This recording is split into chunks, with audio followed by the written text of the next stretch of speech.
the twilight's last gleaming, whose broad stripes and bright stars through the perilous fight o'er the ramparts we watched were so gallantly streaming, and the rocket's red glare, the bombs bursting in air, gave proof through the night that our flag was still there. Oh, say does that star-spangled banner yet wave o'er the land of the free and the home of the brave.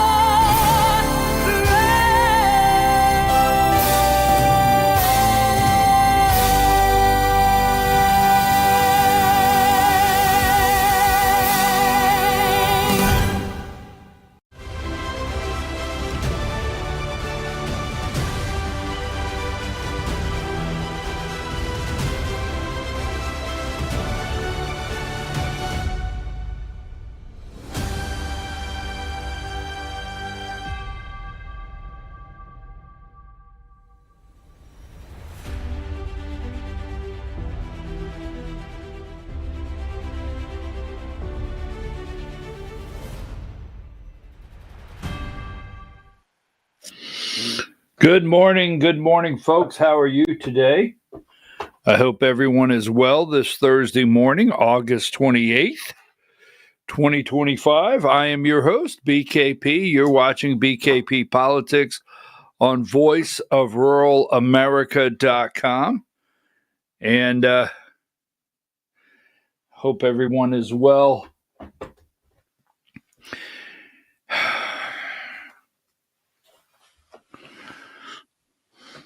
What's to be said about Robert?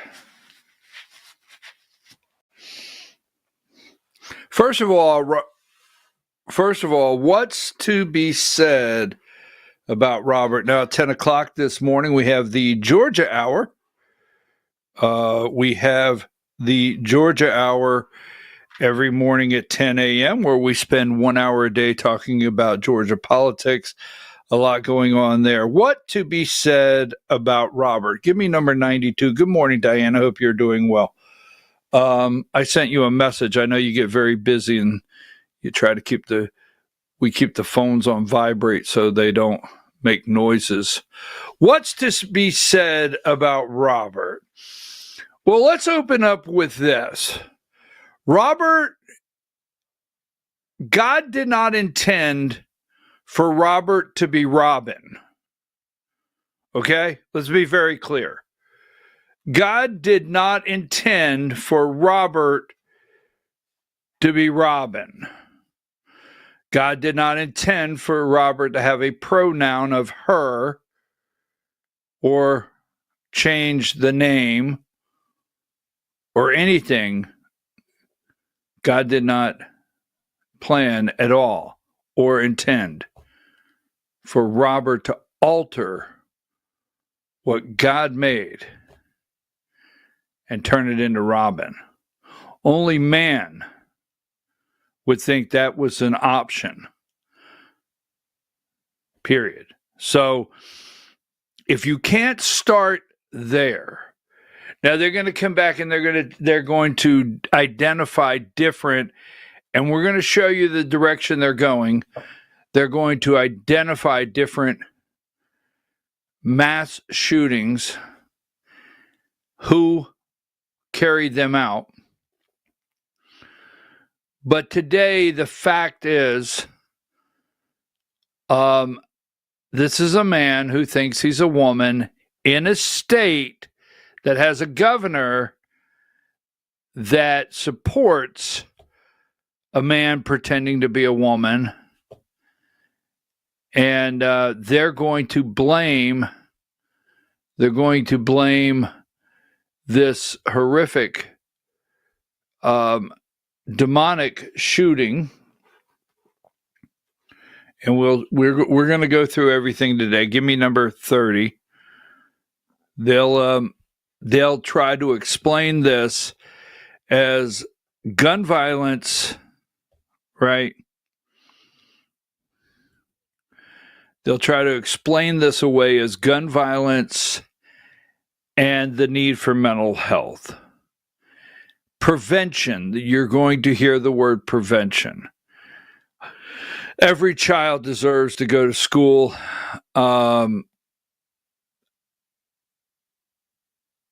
You know, when we were kids,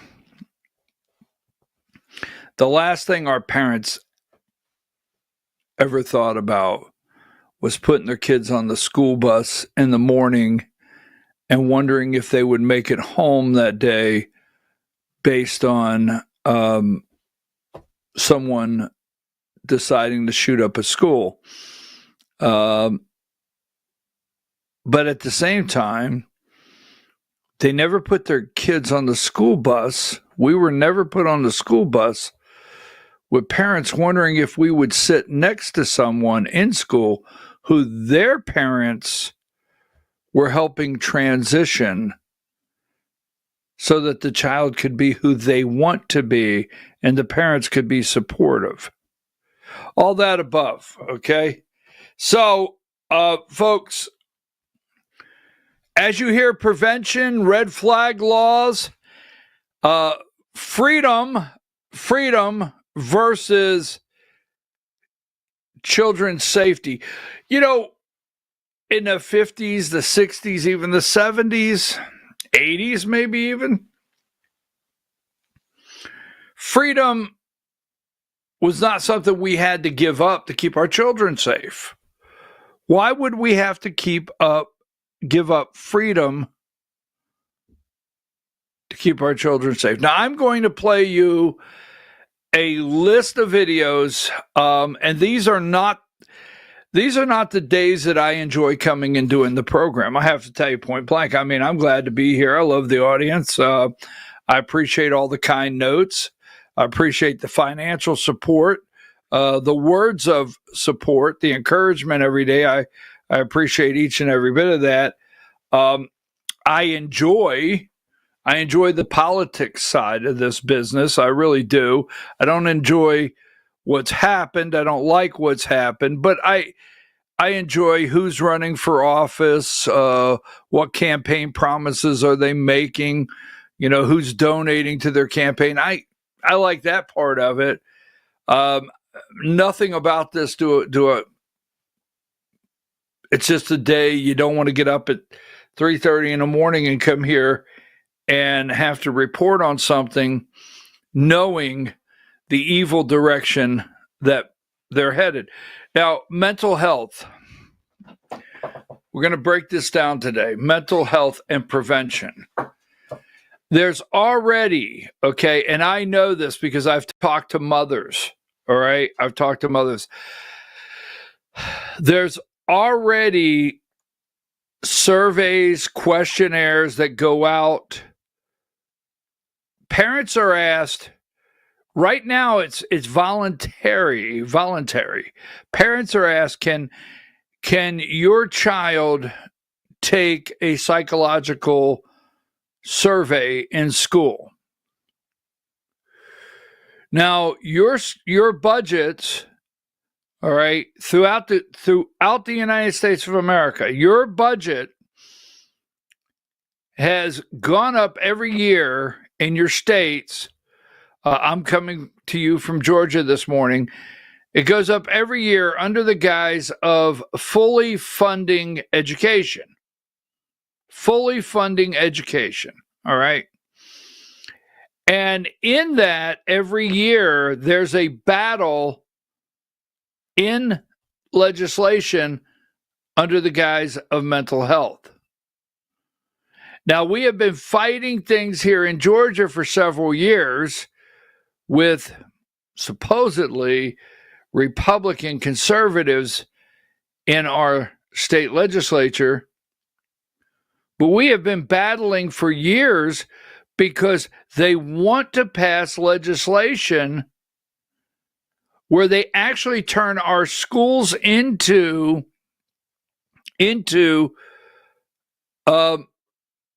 mental health facilities right there on campus. They want schools. I mean, when we went to school when we were a kid, you know, we had a school nurse. We had a tummy ache. You know what I mean? We went down and we got a little pill, laid on the cot, went back to class. Period. They want to turn that into a full psychiatric evaluation center for your children. Now, we're going to get more into that because this morning I'm going to play for you what's going on out there, what you are hearing. I mean, it is just the thought of 2 little children dead, 17 wounded this morning.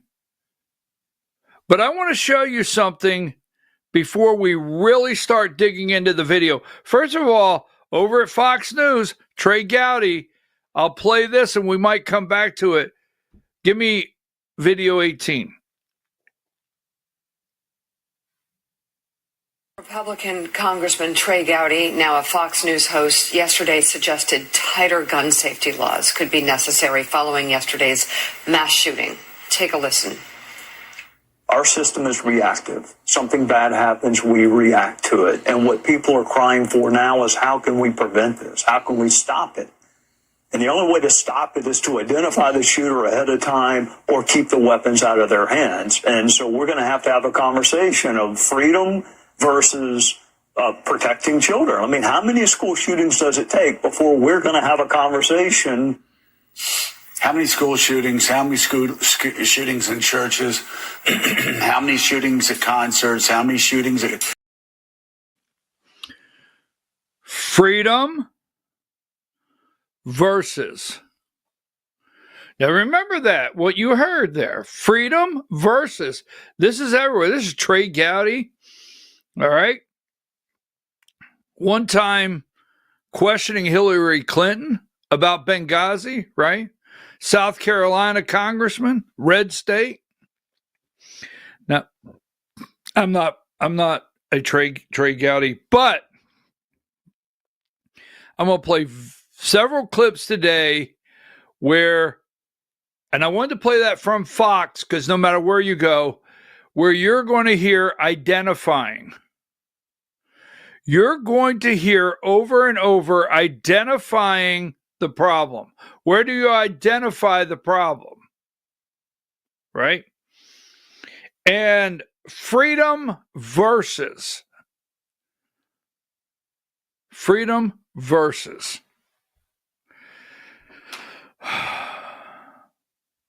What we need, right? What we need is more money, right? More money? Oh, come on. All right, let me show you a couple things as we get into this. It is I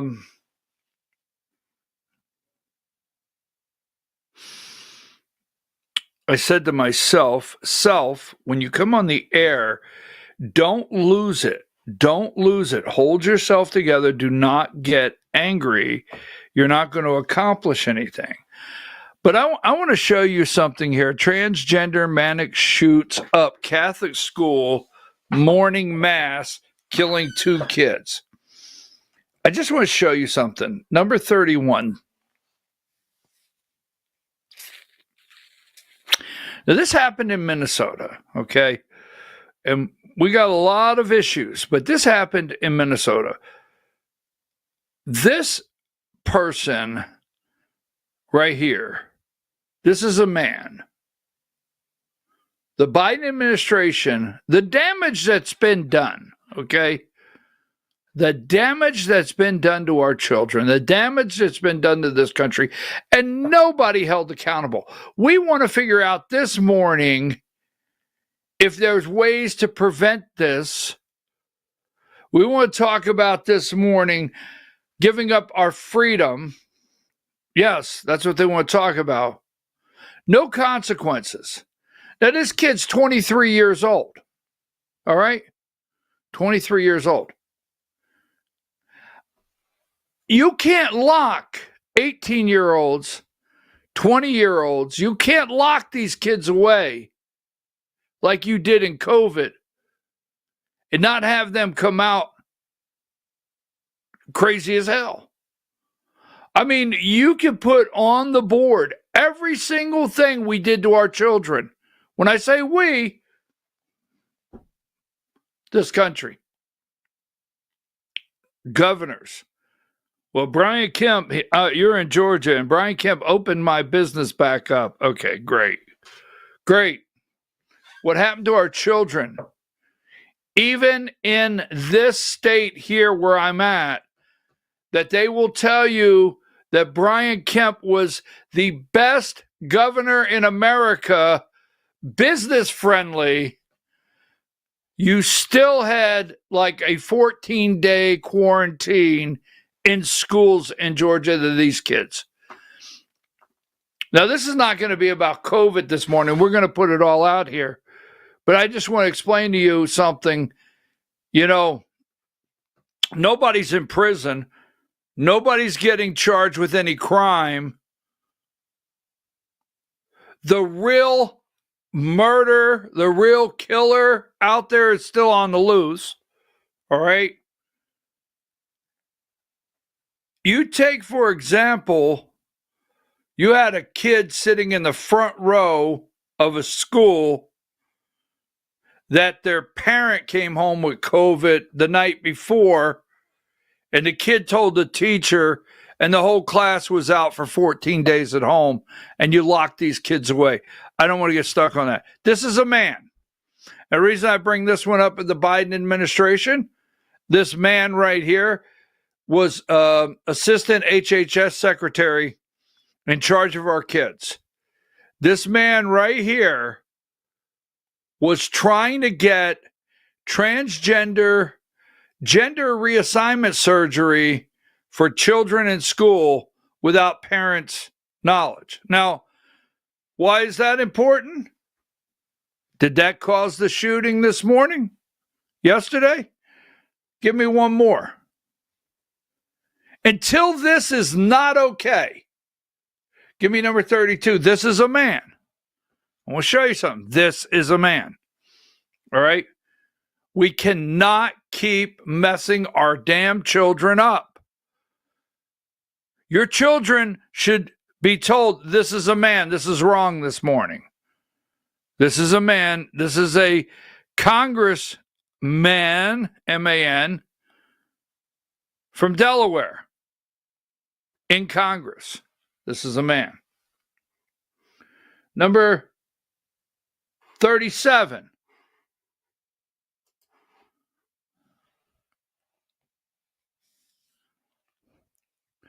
This is a man. Tim Walz in Minnesota made the state a trans refuge. It's a safe state for the transgender. If your state out there anywhere in the United States will not allow your children to have transgender, will not allow your children to have gender reassignment therapy, starting with the puberty blockers and hormone therapy or whatever, it's small, you can go to Minnesota. Minnesota will protect you there. This is a man. Right here, number 39.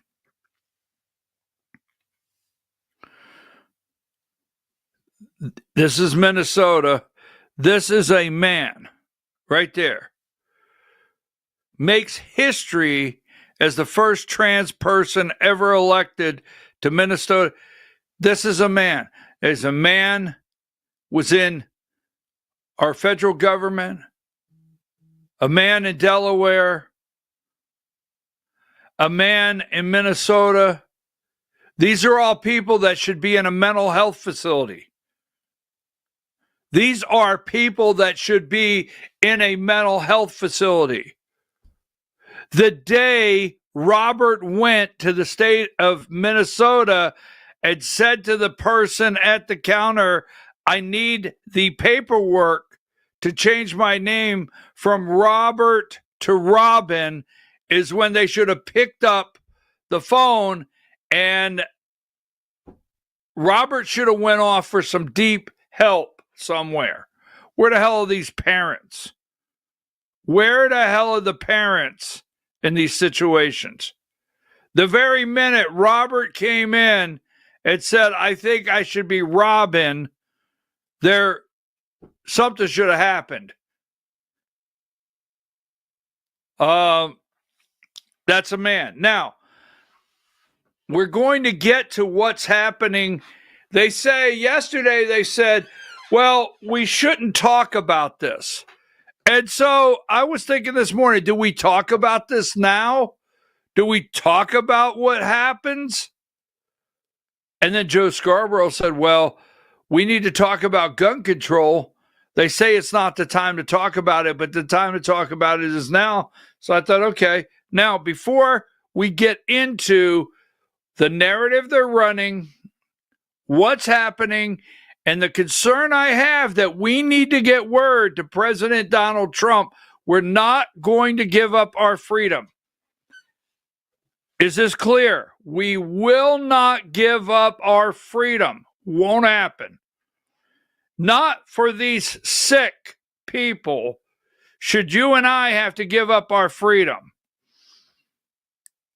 The word prevention in this case is very scary.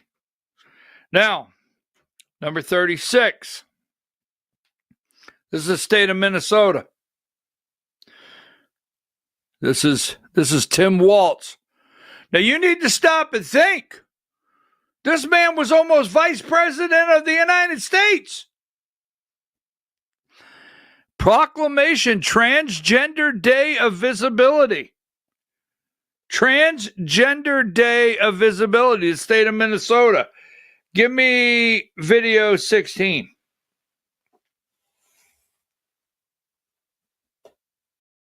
Welcome back. So every year on the last day of March, the world recognizes Transgender Day of Visibility, and its goal is to raise awareness about our trans community. Well, at our state capitol today, hundreds came to be a part of that, including Governor Tim Walz, who has long been an advocate for the rights of trans people. He talked to the people there about this being an anxious time for trans folks worried about their erasure and the current political climate. Walz criticized the Trump administration's policies at the federal level, including the ban on transgender troops that has already been challenged multiple times in the courts. Community leaders were there today to talk about what the day means to them.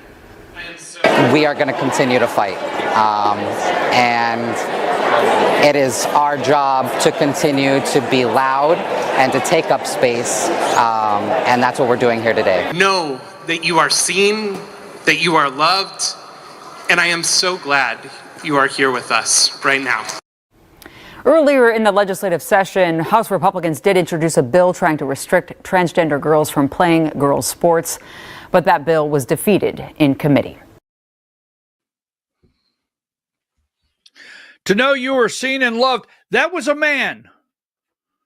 That was a man. Until we have people stand up in this country and take this head on, that was a damn man standing there, okay? That was a man. Now, this is Tim Walz, number 34, the governor of Minnesota. On Transgender Day of Visibility, we celebrate Minnesota's transgender community to commit to standing up for our neighbors in the face of hatred. As your governor, I'm proud to stand in this fight for you. These people should not have been in the rotunda of the state capitol of Minnesota. They should have been in a mental hospital. Period. Period. Now, we're going to play you in a minute. We don't need thoughts and prayers. These kids were in church praying when this happened. Give me 19.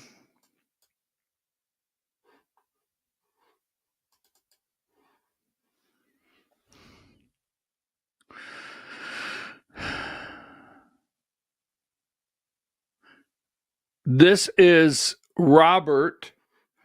We have number 20, mass shooter. He put, who in the hell writes a manifesto? I mean, who in the hell writes a manifesto? Is that what it's called? I don't know what it's called. These are sick damn people. And it's number 21. Here he is right here. Court receipts indicate her family paid $311 in fees to have Westmoreland's name changed to Robin. That's the date he should have went to the mental hospital. And the parents. What kind of parent? I have to tell you, I don't know what happens to me today. This could be my last show. What kind of parents takes your damn son to change his name from Robert to Robin? You take him to a psychiatrist and say, there's something damn wrong with this kid. And what's wrong with the damn kid is probably within the household. You know, maybe you wanted him to feel however he wanted to.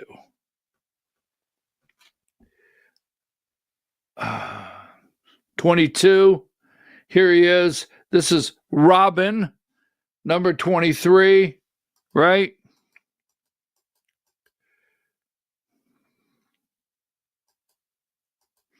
So let me see what else I have here, because I'm going to be getting into in just a brief moment.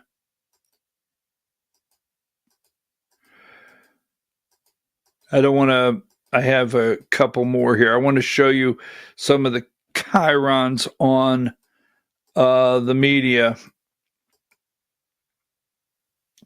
62, 2 dead, 17 injured in Minneapolis school shooting.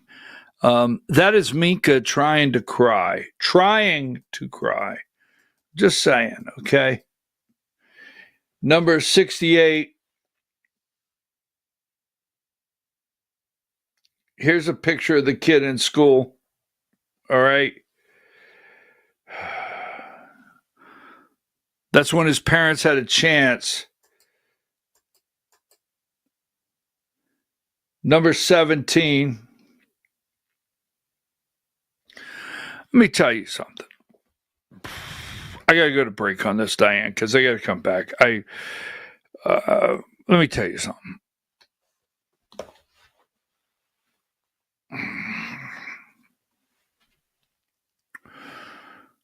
Your kid comes out looking like Pippi Longstockings.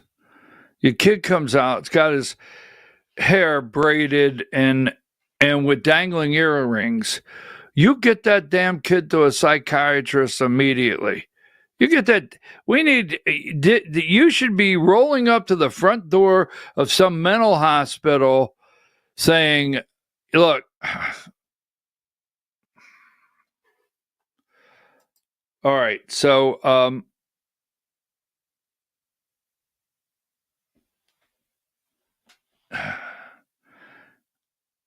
give me this video here, and we're going to come back. Give me video 15 to take us into break. Video 15, and we'll come back. All right, NBC's Jay Gray reporting live this morning from Minneapolis. Thank you so much. You know, we have on the front of the New York Post, they say demonic, and then it's transgender maniac shoots up Catholic school. You know, they could very easily say time and time again, straight white maniac shoots up Catholic school, or shoots up country music concert, or shoots up this, or shoots up that. I mean, I suppose some people try to distract from the ongoing mass slaughters that are going on of our children in schools and churches and across the country, of people that go to country music concerts, of people who are sitting in pews at churches, at Baptist churches. And I mean, we could go on and on and on. So again, I suppose they can focus on whether it was transgender or straight white male or whatever it was. Fact is, this is happening too much. We keep saying this is happening too much, and people will say, who know that it's happening too much, oh, we can't talk about it. Right? Well, when do you talk about it? When in the world do you talk about it? Like, for instance, last night, Kyiv got absolutely demolished by the Russians. When should we talk about that? Right. Next week? No, we need to talk about it now. Blame it all on Joe Biden. And I think that We need to talk about it now, and we will continue to talk about it after this break.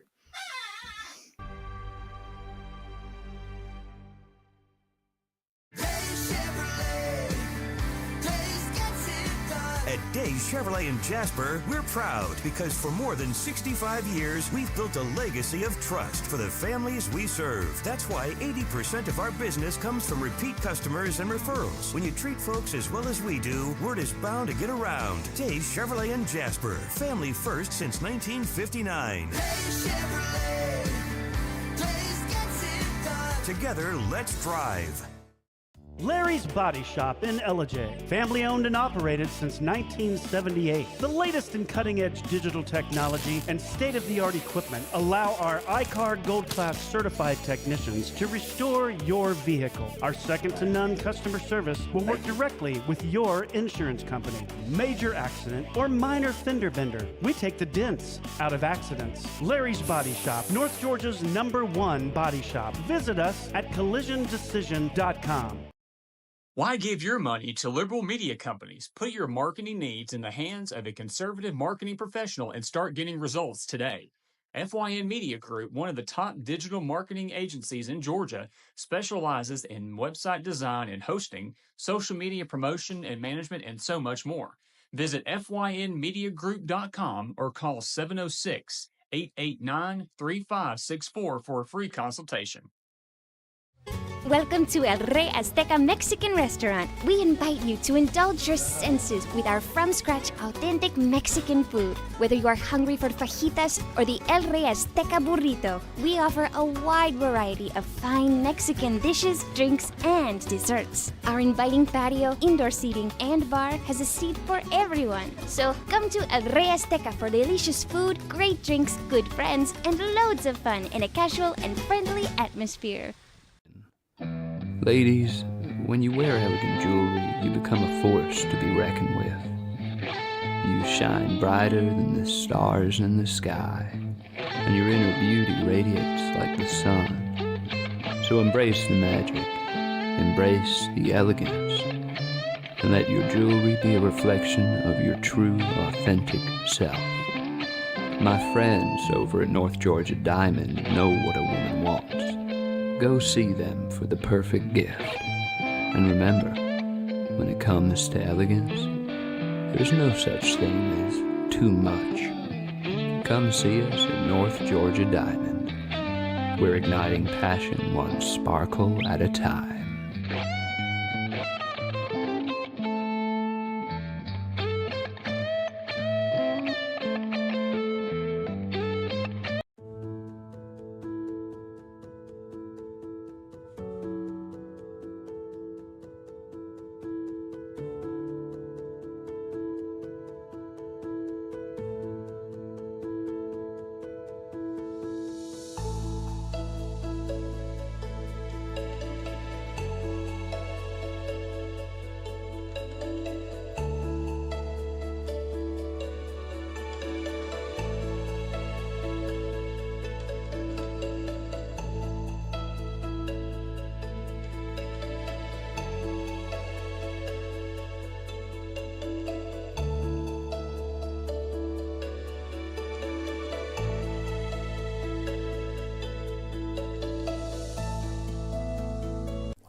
In 1981, Reed Nicholson began selling tires out of an old barn in Mineral Bluff. Little did he know that he had just laid the groundwork for the most trusted names in automotive services in the Blue Ridge area. In 1997, Nicholson Tire Center became what it is today, holding the same values of faith, family, and great customer service. 2 locations to serve you, and the Blue Ridge location is currently expanding to offer fast service and the largest U-Haul provider in Georgia. Nicholson Tire Center, Blue Ridge, and Mineral Bluff.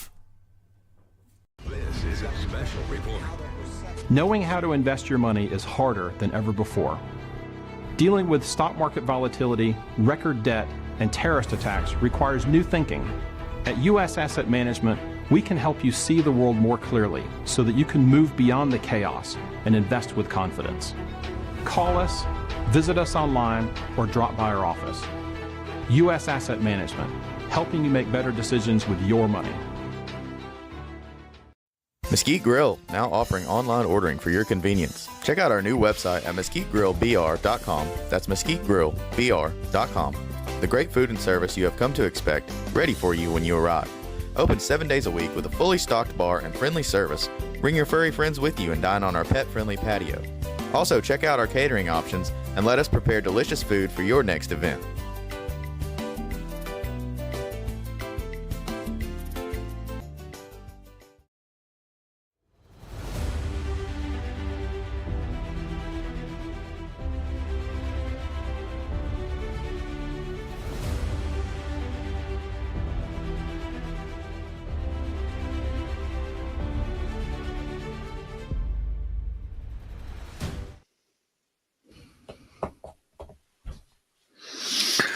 I'm really trying not to get emotional today, Diane. I really am. I mean, the innocence of those kids sitting in there, and then you have these evil people.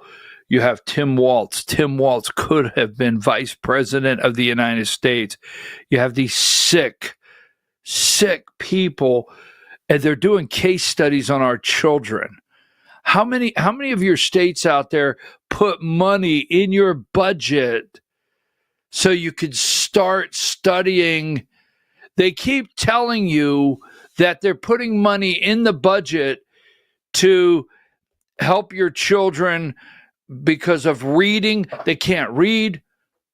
You know, I might be a grammatical nightmare, and I am. When I get rolling, I'm a grammatical nightmare. I get that. I mean, I lead the league in ending a sentence in a preposition or something, all right? I do. I get that. But I'll tell you what, damn it, I can read. Yes, I can read. We got kids can't read. We're spending millions of dollars. They can't talk. Their speech is messed up because they had a mask on. They can't read. They weren't in school. How many people will tell you that during COVID, the online learning, and this is not attacking a teacher. If you're out there and you're a teacher, you're upset. You're not happy. The only way I know to say it, I don't know how to say anything in ways that everybody can be happy, so I don't care. If you're a good teacher out there, you're not happy. You're not happy with what happened to your children, your students. You're not. And there's a lot of good teachers out there. I mean, you're not happy with what they're studying our damn kids. Our kids are a case study. Now they want to study them in schools. Yes, they want to study them in schools. Then they want to put on the permanent record. And then some kid goes to buy a gun and said, well, when you were 12 years old, you know, you felt like you could have committed suicide that day on your record. You have to go for a reevaluation. If you cannot see what is happening and what they're doing and they've done to our children, and I have to play for you. You're going to get upset. I have to play this morning for you the reaction. Give me number, hi Diane, 92. I live in Georgia, all right? I hear lawmakers, and here's the reason I always tell you I live in Georgia. We're supposed to be a red state. We are.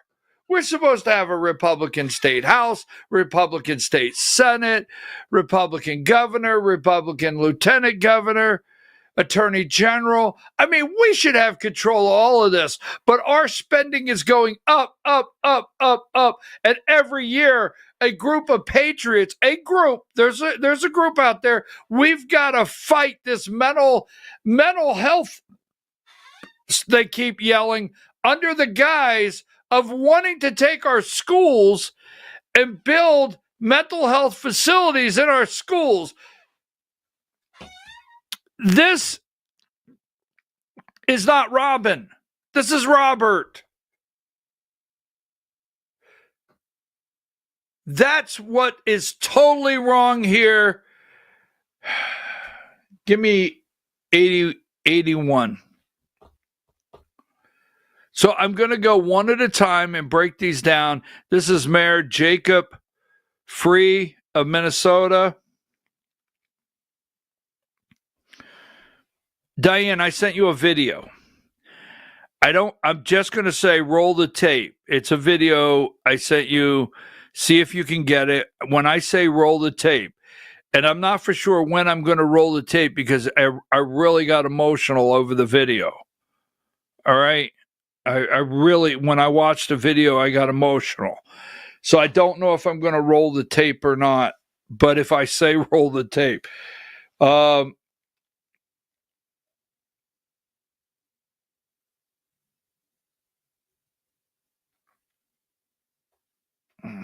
don't want to go all Glenn Beck on your ass, and start getting emotional and cry on TV. I don't.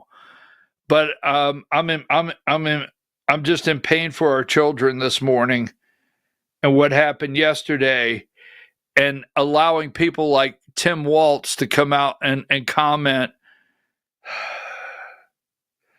Give me, first of all, thoughts and prayers, video 6.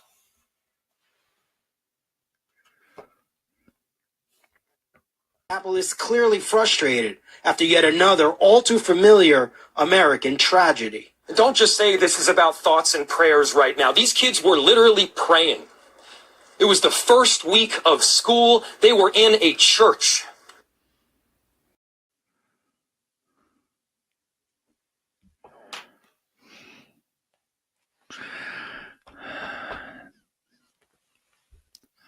They were in a Catholic church. I'm not Catholic, but I have, I think 3 nephews. I think 3 nephews or 2 nephews and a niece that graduated from Catholic school. My neighbors I grew up with my whole life, they graduated from Catholic school.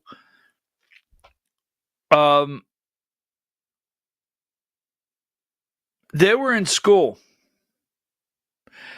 And a man who thinks he's a woman walked up to the window of a church that should have been in a mental health facility, walked up to a church, and evil walked to the window of that church, evil, and opened fire on innocent children, praying. And this guy comes out, and what they should be saying is, if we did not have a governor that thought this was okay, give me Tim Waltz. Listen close. No, video 5. Families, neighbors, and government leaders came together for vigils on Wednesday night, many now calling for gun reform. Here's Minnesota Governor Tim Walz speaking to the tragedy. It's Minnesota's day today, and it's my strongest desire that no state, no community, no school ever experiences a day like this. CNN's Shimon Prokopez. So it's Minnesota's day. They gathered to talk about gun violence and reform when number 34, the man standing there, he's an accessory. The guy is an accessory. Here he is signing proclamations, Transgender Day in Minnesota. I mean, I have to tell you, every state in the United States, well, no, I'm not going to go there right now. Yes. They were talking about gun control, ending gun violence. Video 7. The deadly school shooting has reignited the debate on federal and state gun control and the rights of gun owners. At vigils overnight, the mayor of Minneapolis and the community joined together to call for an end to gun violence. Each and every one of us must commit to making this all mean something greater than just the words. We need to have true gun reform right now. Not tomorrow, not the next day. We don't need to simply be united in grief. We can be united in action, and each and every one of you can be part of it. Let's make the change now.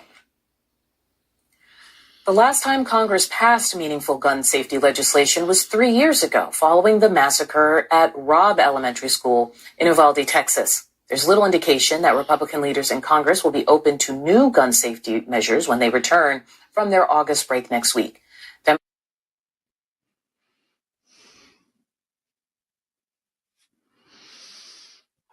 Gun, here you go. Give me number 80.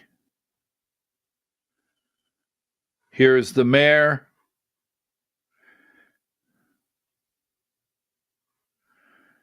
$74.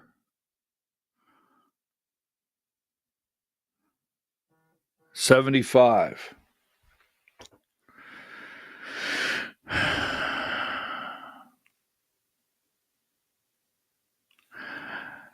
This man standing up in front of a group of people talking about this gun. You know, this gun, once it's manufactured and it goes out there for sale, it never changes its identity. The gun never thinks, on Monday I'm a gun and on Thursday I'm something else. It's only the hands the gun goes into that changes, never the gun.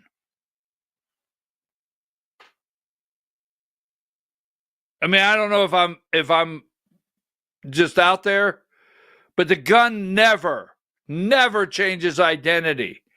Nothing ever changes about the gun from the day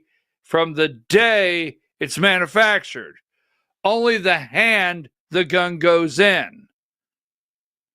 And what changed here is a man thinks he's a woman and is very sick.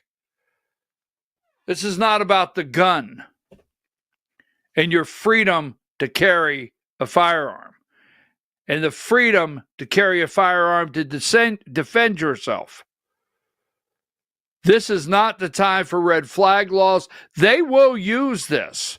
They're going to use this to put mental health checks in place for your children. Yes. Nothing about this is talking about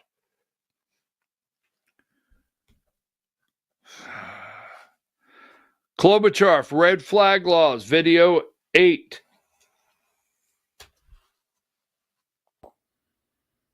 When you see these innocent kids praying in a church and they get gunned down by a madman, you have to step back and think, what can we do better? What can we do better with background checks or with assault weapons, which may not have played into this situation? But every situation is different.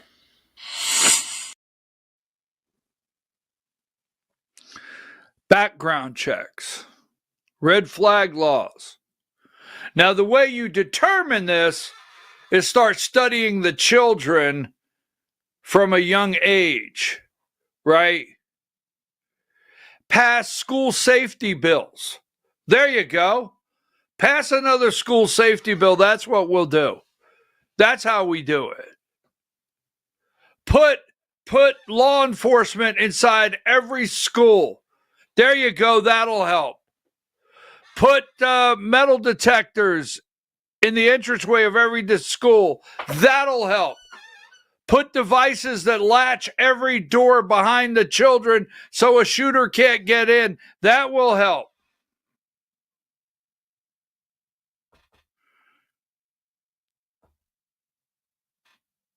Totally, you're taking the children, and there's so many things that I'm saying to myself, don't go there. But have you visited? Now, this was a Catholic church. Have you visited a grade school lately? I mean, you do realize in what we call public education now, we send the kids into buildings, institutions that are shut down, locked down, like a state penitentiary. Absolutely. And you can't go in and get those kids unless you're behind that bulletproof glass and you talk through that little hole. And you can't go in and get your child unless you stand back on an X and let them take a picture of you to go in their records that you were there that day and you're in their school. And you can't go back into that school for no reason whatsoever unless you hand your identity through there. Once you drop off your child, you must get every single approval to get that child back. We never look at the cause of these problems. Give me video 10. There's also the investigation piece of this that I know you're watching closely. When you hear the FBI talk about the ways that they are investigating this, what are you looking for? What should we be expecting to see in the hours and days to come?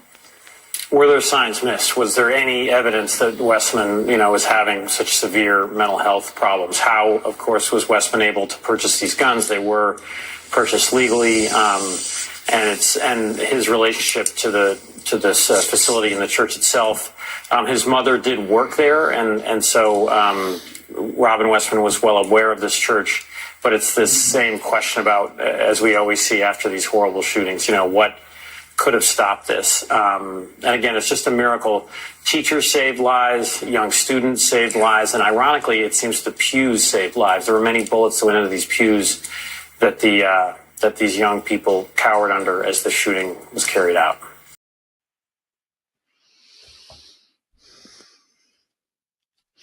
We better take a break because the guy said, were there any signs missed? How about the sign the day that the kid's parents took him to whatever agency, filled out the paperwork, and accepted that their son, God-given boy, identity was now going to be Robin? Take a break.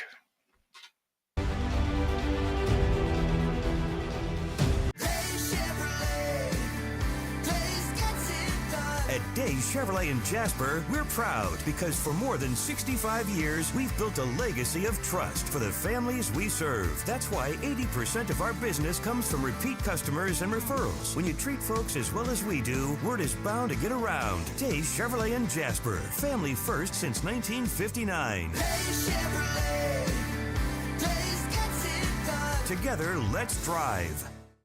Larry's Body Shop in Ellijay. Family owned and operated since 1978. The latest in cutting-edge digital technology and state-of-the-art equipment allow our iCard Gold Class certified technicians to restore your vehicle. Our second-to-none customer service will work directly with your insurance company. Major accident or minor fender bender. We take the dents out of accidents. Larry's Body Shop, North Georgia's #1 body shop. Visit us at collisiondecision.com. Why give your money to liberal media companies? Put your marketing needs in the hands of a conservative marketing professional and start getting results today. FYN Media Group, one of the top digital marketing agencies in Georgia, specializes in website design and hosting, social media promotion and management, and so much more. Visit FYNmediagroup.com or call 706-889-3564 for a free consultation.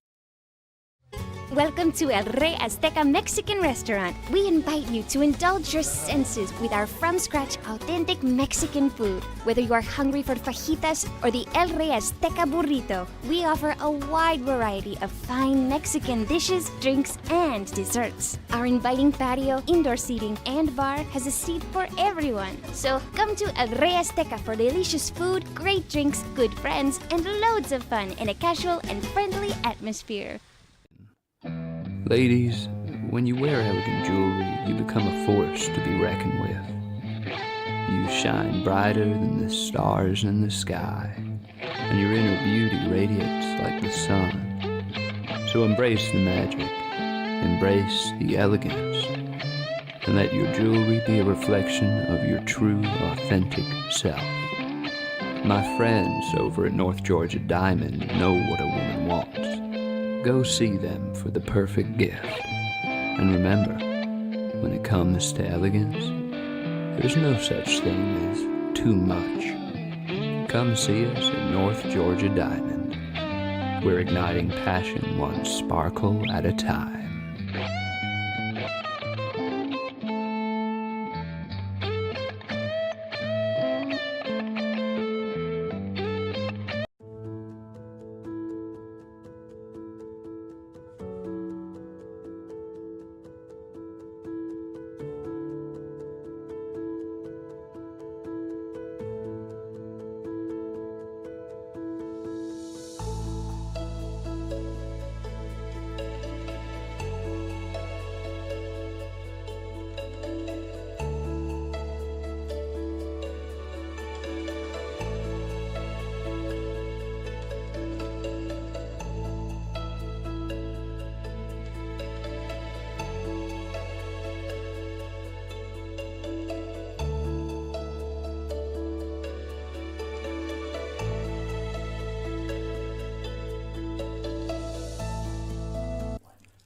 In 1981, Reed Nicholson began selling tires out of an old barn in Mineral Bluff. Little did he know that he had just laid the groundwork for the most trusted names in automotive services in the Blue Ridge area. In 1997, Nicholson Tire Center became what it is today, holding the same values of faith, family, and great customer service. 2 locations to serve you, and the Blue Ridge location is currently expanding to offer fast service and the largest U-Haul provider in Georgia. Nicholson Tire Center, Blue Ridge, and Mineral Bluff. This is a special report. Knowing how to invest your money is harder than ever before. Dealing with stock market volatility, record debt, and terrorist attacks requires new thinking. At U.S. Asset Management, we can help you see the world more clearly so that you can move beyond the chaos and invest with confidence. Call us, visit us online, or drop by our office. U.S. Asset Management, helping you make better decisions with your money. Mesquite Grill, now offering online ordering for your convenience. Check out our new website at mesquitegrillbr.com. That's mesquitegrillbr.com. The great food and service you have come to expect, ready for you when you arrive. Open 7 days a week with a fully stocked bar and friendly service. Bring your furry friends with you and dine on our pet-friendly patio. Also, check out our catering options and let us prepare delicious food for your next event.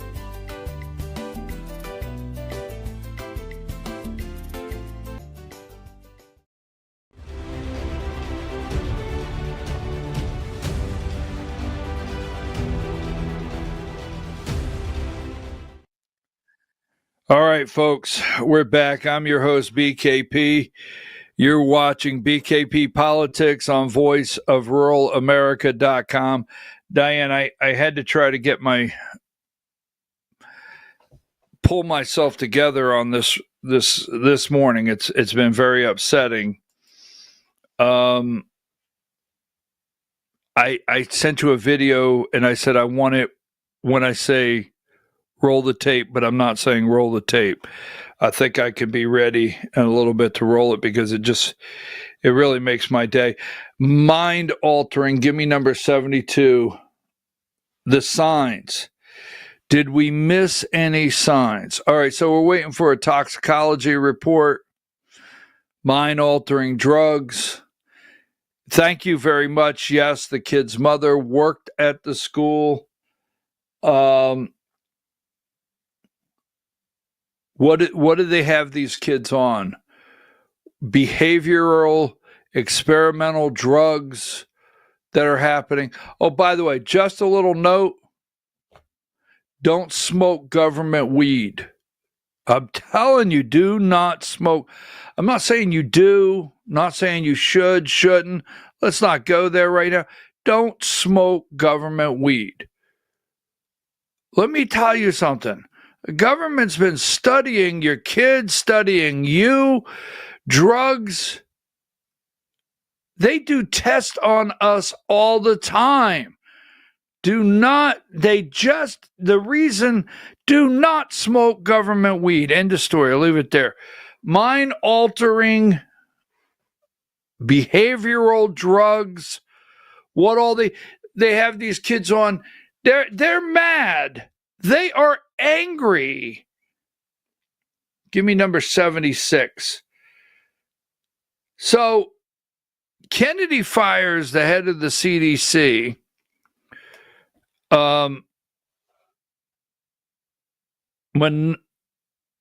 Menarez, right? Menarez, head of the CDC. We're not allowed to say, you are not allowed to say what causes autism. You're not allowed to say it. You're not allowed, according to them, you know who they are. You're not allowed to say that. You're not allowed to question that. You're not allowed to question the vaccine schedule in this country and how they get approvals and what they're shooting your kids with. You are forbidden from saying that. You can't bring things into question. You can't bring the vaccine into question. Give me video 13.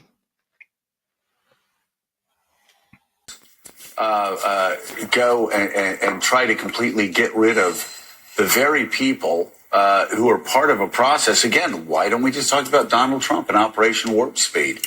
That just over the past couple of years, these vaccines have saved tens of millions of lives, opened up businesses, opened up schools, opened up churches, synagogues, opened up the world.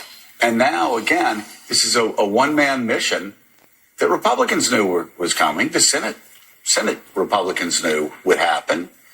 Doctors voting knew this would happen. They voted for him anyway, and here it is. Fascinating moment at that.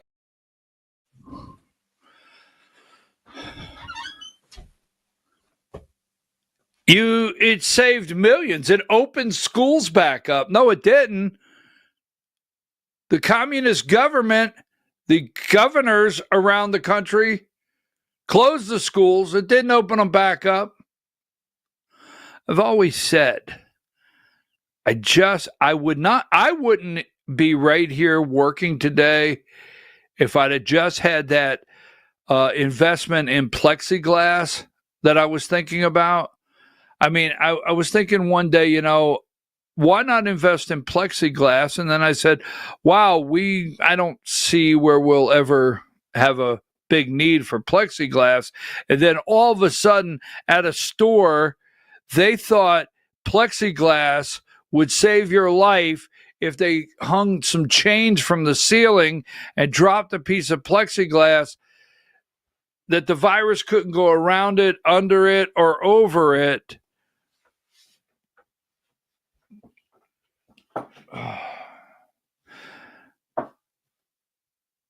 The core this morning are children are dead. Children are dead. And they've been shot. But what this all stems from, this guy said, I played this earlier, but listen, did we miss? So I'm going to give you, I don't want to play the whole thing, Diane. I had it here just a minute ago. Did we miss signs?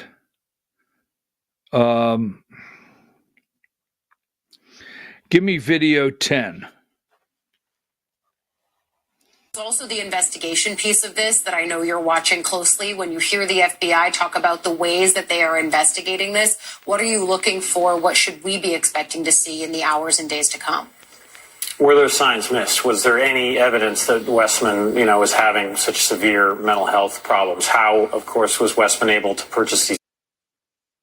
Were there signs missed? Were there any? Give me 72. Were there signs missed? Were there anything that we could look at that says he was suffering from severe mental problems? These are real people on TV. These are real people out there. They all have diplomas from higher levels of education, learning centers, those major places. These people are on TV. Did we miss something here? Right? Now, I want to play you just a couple things. Preemptive red flag laws. Video 3.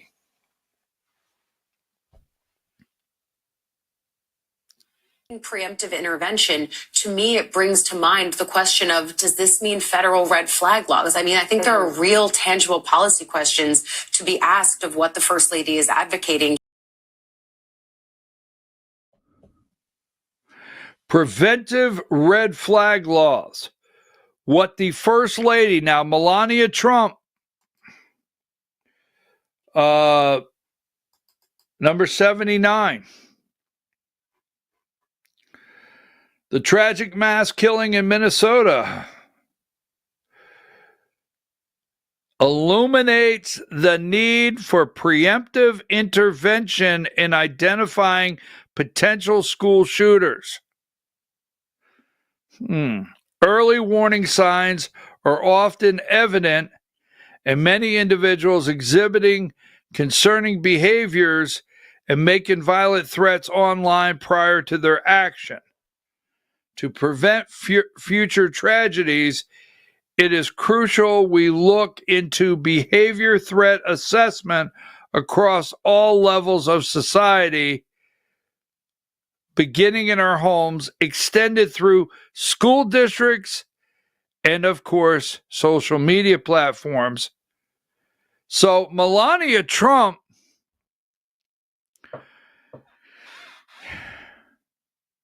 is advocating giving up, to me, giving up freedoms.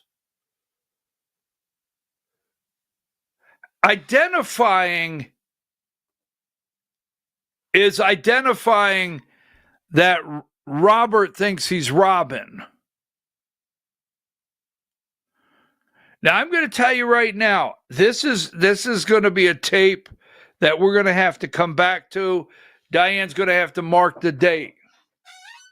This is about to open the door, the floodgates of these mental health facilities.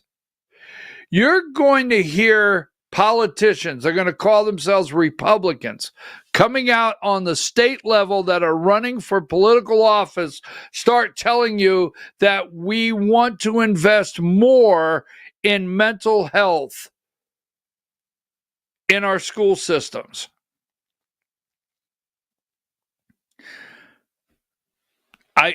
I pause because I know I'm feeling, well, what's wrong with that?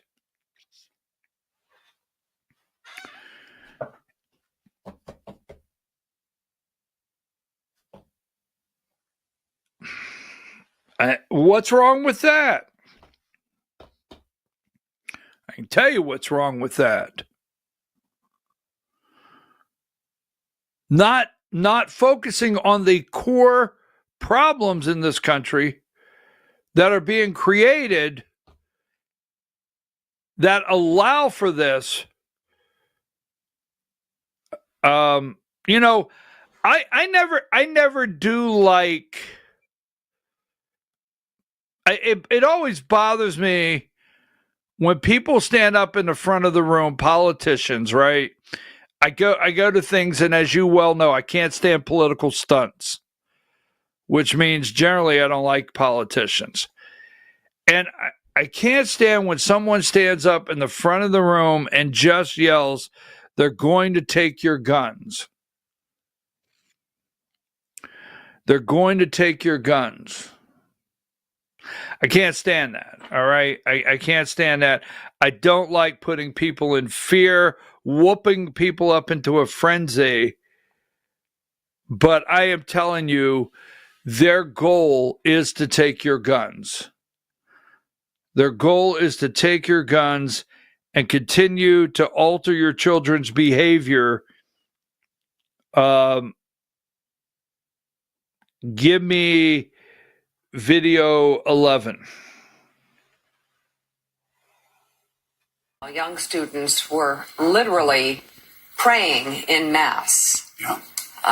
It is just, at this point, thoughts and prayers? No. You know, people that don't want to move their feet, that don't want to do the work required to stop the senseless killing will always say hopes and prayers. But Mike, as Mika just said, we talked yesterday while this was going on.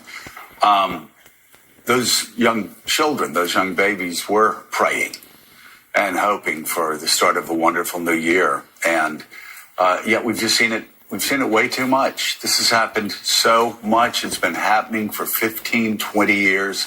And yes, you know, I think Mother Teresa said, pray as if there's no such thing as work, and work as if there's no such thing as prayer.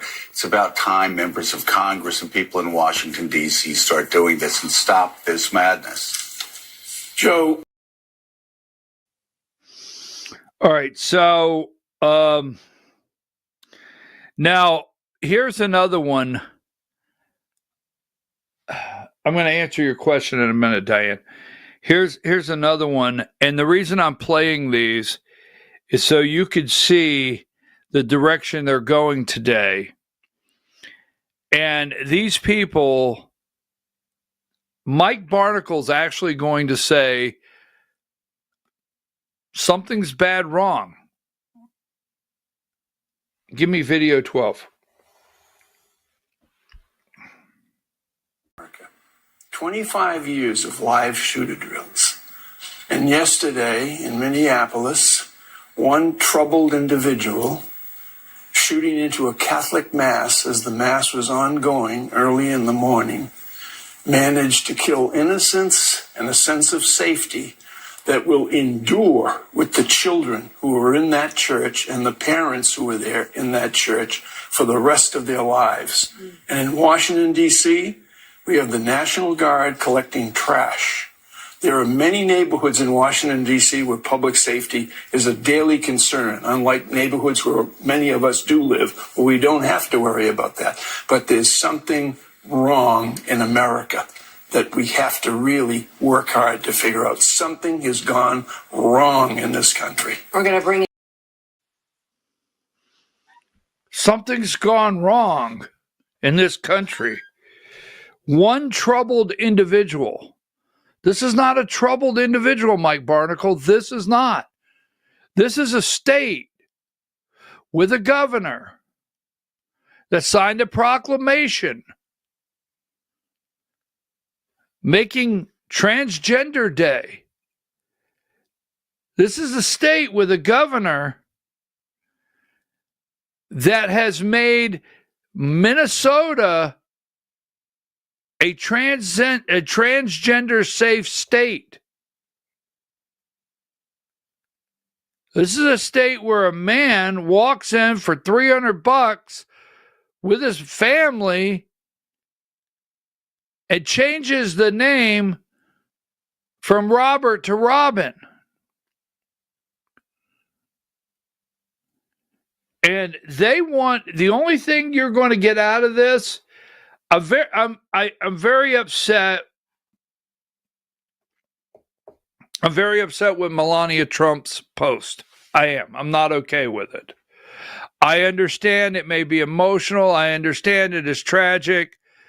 But a need for a preemptive intervention in identifying potential school shooters. All right. Why, this is great reason to go through and end all my privacy, right? Why should I have any privacy? Because Governor Walz wants to allow sick people to be online pretending to be a woman. I don't know. I mean, why do I have to give up my privacy? Why do I have to give up my rights? Why do I have to give up my freedom? Because you want to normalize sick, evil, demonic behavior and not put it where it should be, in a mental hospital somewhere. Until we identify wrong is wrong, again, the gun never alters 75. Now,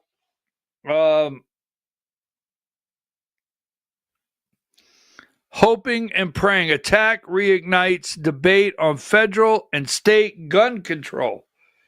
This is everywhere. Trey Gowdy, let me do that one more time. It doesn't matter where you go. You actually have someone claiming to be a Republican.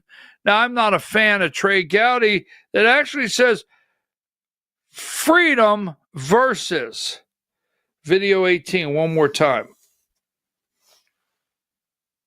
Republican Congressman Trey Gowdy, now a Fox News host, yesterday suggested tighter gun safety laws could be necessary following yesterday's mass shooting. Take a listen. Our system is reactive. Something bad happens, we react to it. And what people are crying for now is, how can we prevent this? How can we stop it? And the only way to stop it is to identify the shooter ahead of time or keep the weapons out of their hands. And so we're going to have a conversation of freedom versus protecting children. I mean, how many school shootings does it take before we're going to have a conversation? How many school shootings? How many shootings in churches? How many shootings at Freedom versus protecting our children. That's the only way we can protect our children, is give up freedom. We didn't have to give up this kind of freedom in the 60s, in the 70s, in the 80s. We didn't have to talk about giving up our freedom through the 70s to protect our children. Why are we in 2025 discussing giving up our freedoms to protect our children? You need to stop and think about that. Give me video 14, and I promise this will be the last one I'll play from these sick people. Well, no, there's nothing normal about this, and it's not a great mystery. It's just not a great mystery. We have laws that are on the book that continue to allow crackpots to go into gun stores, get high-powered rifles, and go and shoot up schools, go shoot up churches, go shoot up country music concerts, and it seems to me Washington is far too comfortable doing that, letting that happen, and all these bullshit excuses and all the bullshit calls for this, that, or the other. The kids were hoping and praying. So hope, pray, and act. Yeah. But Republicans won't do that third part in Congress. They just won't do the third part. And they'll tell you now is not the time to talk about it. Joining us live. But it keeps happening. It keeps happening. I mean, how many mass shootings do we have? It keeps happening where crackpots get a hold of a gun and they have more power in their hand, like in Uvalde, than police officers do outside. Is that really what they want? This is an American problem. NBC News senior.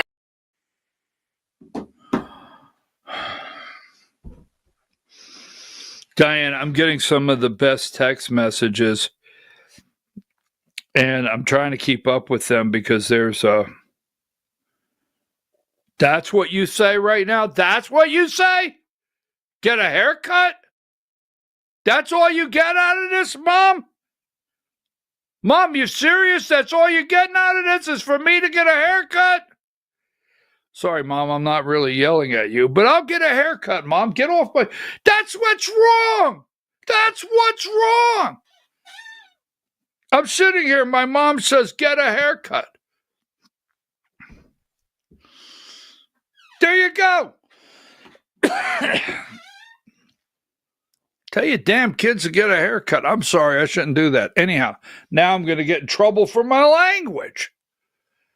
So anyhow, Diane, I did not read the article. I read a little of the article. Diane has an article that is great because our friends in Truth and Education, Rhonda Thomas, you have the article. I started reading it, and I got into the second paragraph. I'm getting text messages. So your question, did I read the article? Now, if you want to come in and make a statement about the article, you're more than welcome. I'm not prepared to make a comment just in a couple paragraphs. So you know how it works if I all of a sudden hear in the background. But thank you for the article. Can we get that on our website? I'm not for sure. Okay. So, Diane, I got this text message. I'll see if I have it right here. It's called psychotropic. Is that it? Medication? Widely used in foster care population in Florida. When I was there, terrible. Kid is sad when removed from parents. Psychomeds become suicidal, troublesome, criminal. This is true. This is true. I got to dig into this. I'm just, I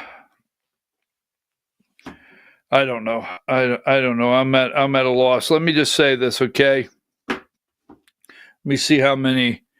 I've got to get ready for the Georgia Hour, and I've got a couple things on here I got to do before we go. I want to talk about.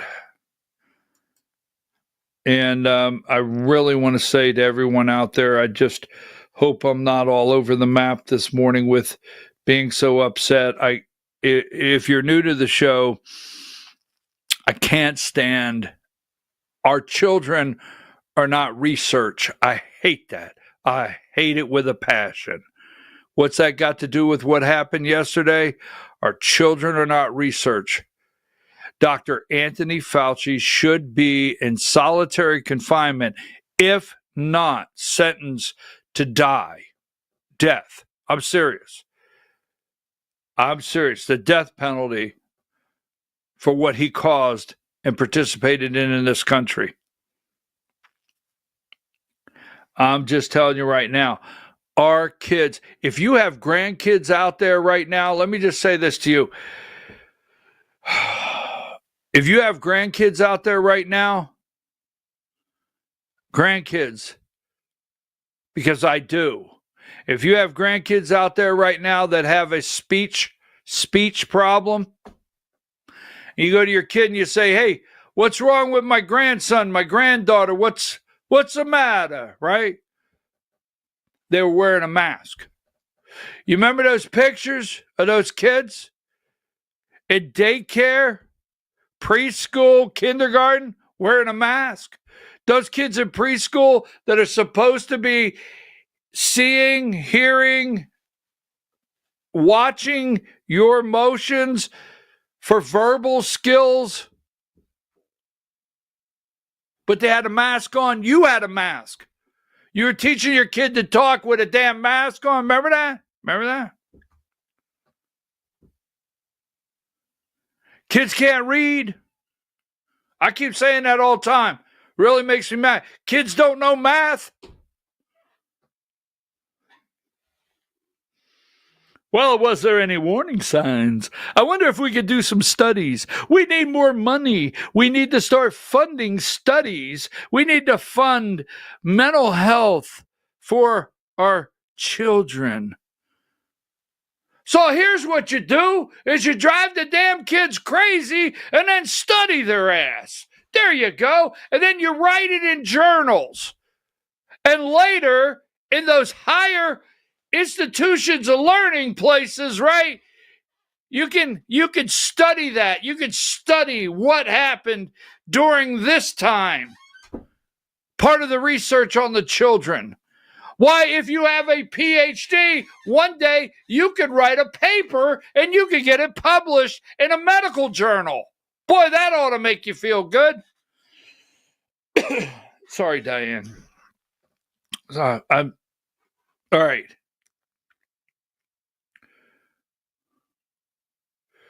Number 67, he published a manifesto. Serenity now. Serenity now. All right, so I got to get ready for the Georgia hour. I really have to change my attitude. I just have to change. If your kid is going to school, in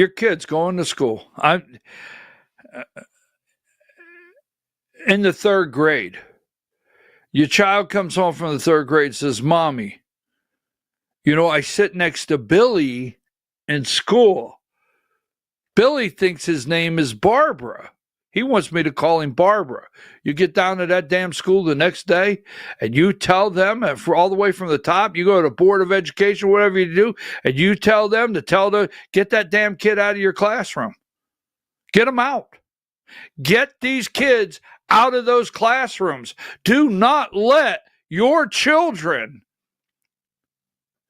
if you're trying to raise healthy, mentally healthy, stable children in this crazy ass world, you protect your children by not letting them sit next to, and you get them damn kids out of your school. You start telling these school administrators, get them out.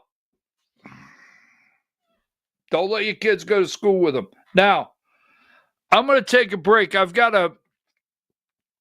This guy, let me set this up. This guy's grandson, he's training him to work. I couldn't do this earlier. When I first got this video, Diane, I couldn't do it. I mean, I watched the video. It messed me up because it just did. What's happened to our children. I want to meet this guy one of these days. This is one of the greatest guys. I don't know this individual. I don't know this person. Is a viewer in Connecticut. Yes, of all places. There's patriots in Connecticut. Not everybody's crazy. Roll the tape, Diane. BKP, good morning, buddy. I got my buddy here, learning the craft. Up at 5:30, ready to go. There he is. He goes to Catholic school next week. I'm pretty concerned. Crazy world we're in. All right, my man. We're in Norwalk, Connecticut. Have a great day. Earlier, I couldn't do that because it got me all teared up.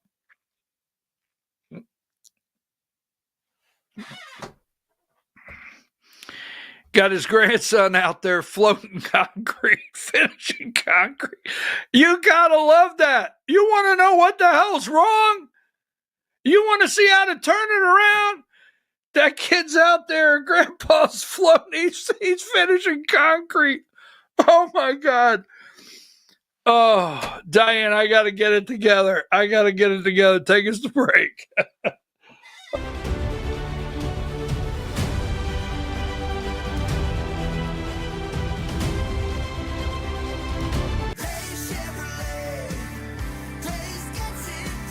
$11,000 discounts real? You bet they are. During the Last Chance event at Days Chevrolet in Jasper, where every Chevy has our biggest Last Chance discounts, like up to $11,000 off new Chevy Silverado 1500 crew cabs. But you'd better step on it. It's your last chance to save up to $11,000 at Days Chevrolet in Jasper. Days Chevrolet. Together, let's drive.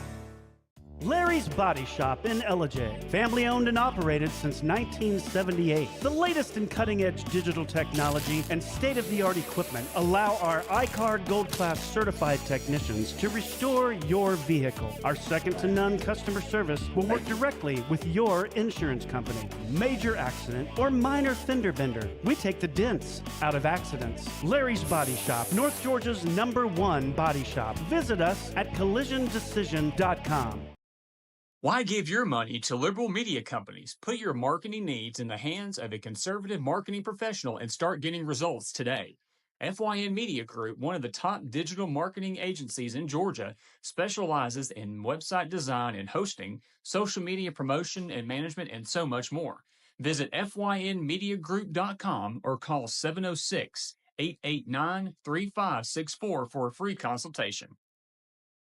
Welcome to El Rey Azteca Mexican Restaurant. We invite you to indulge your senses with our from-scratch authentic Mexican food. Whether you are hungry for fajitas or the El Rey Azteca burrito, we offer a wide variety of fine Mexican dishes, drinks, and desserts. Our inviting patio, indoor seating, and bar has a seat for everyone. So come to El Rey Azteca for delicious food, great drinks, good friends, and loads of fun in a casual and friendly atmosphere. Ladies, when you wear elegant jewelry, you become a force to be reckoned with. You shine brighter than the stars in the sky, and your inner beauty radiates like the sun.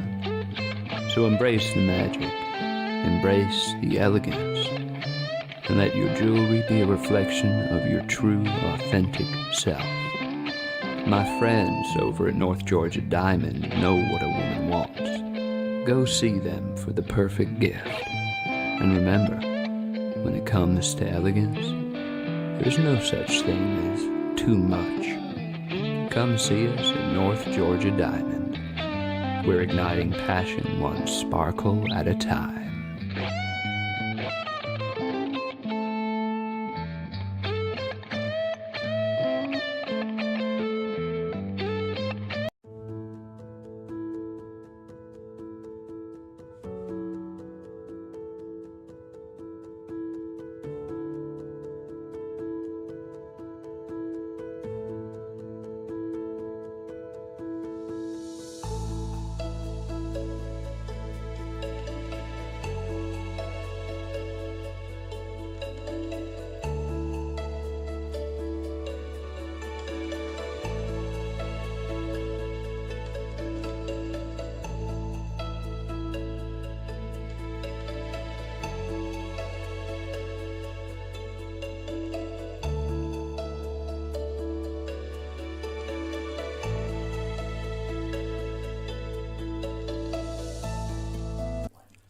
In 1981, Reed Nicholson began selling tires out of an old barn in Mineral Bluff. Little did he know that he had just laid the groundwork for the most trusted names in automotive services in the Blue Ridge area. In 1997, Nicholson Tire Center became what it is today, holding the same values of faith, family, and great customer service. 2 locations to serve you, and the Blue Ridge location is currently expanding to offer fast service and the largest U-Haul provider in Georgia. Nicholson Tire Center, Blue Ridge, and Mineral Bluff.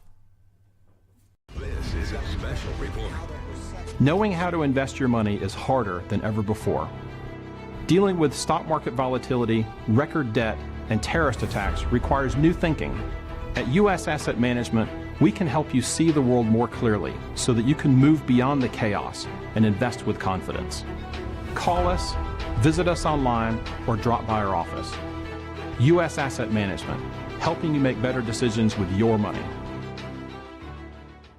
Mesquite Grill, now offering online ordering for your convenience. Check out our new website at mesquitegrillbr.com. That's mesquitegrillbr.com. The great food and service you have come to expect, ready for you when you arrive. Open 7 days a week with a fully stocked bar and friendly service. Bring your furry friends with you and dine on our pet-friendly patio. Also, check out our catering options and let us prepare delicious food for your next event.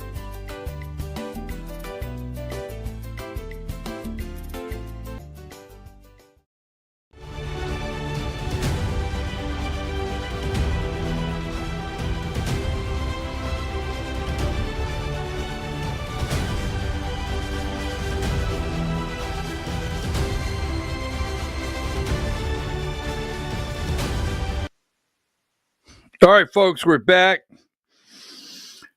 I'm your host, BKP. You're watching BKP Politics on voiceofruralamerica.com. I want to get into a good mood right now. Very, very upsetting what's going on. And I get really upset when we start talking about what's happening with our kids. You are correct out there. The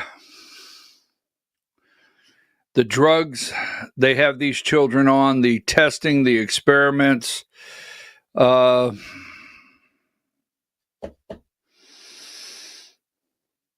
don't want to go any further into that right now. I don't. I mean, we've discussed it. I appreciate all the messages. Our website, Voice.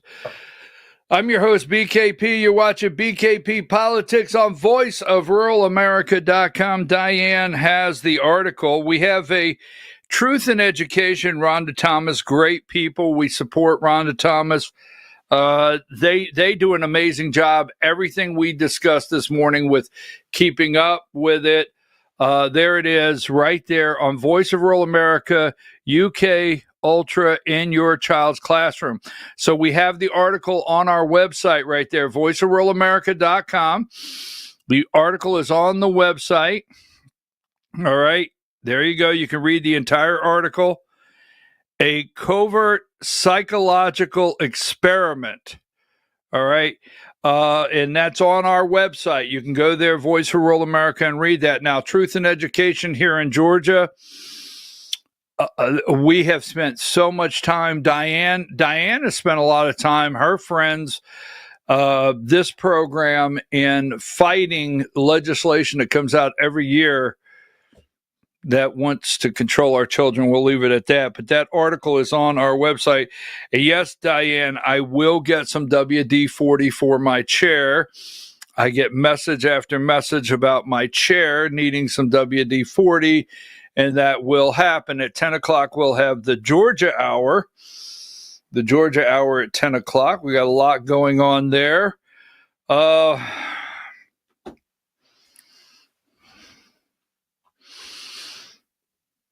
if your municipality, we'll call it that, somewhere in the country, the judge said, you are going to be fined $10,000 a day, per day, until you follow through and adhere to the court ruling, and you're no longer in contempt, a civil contempt. Wouldn't it upset you if you were a taxpayer out there and you knew that the judge had ordered your county, state, your little local city to do something, but the people in charge opted just to pay the $10,000 every day? Well, we'll talk about that in the Georgia Hour. Now, so a couple things here I want to put out.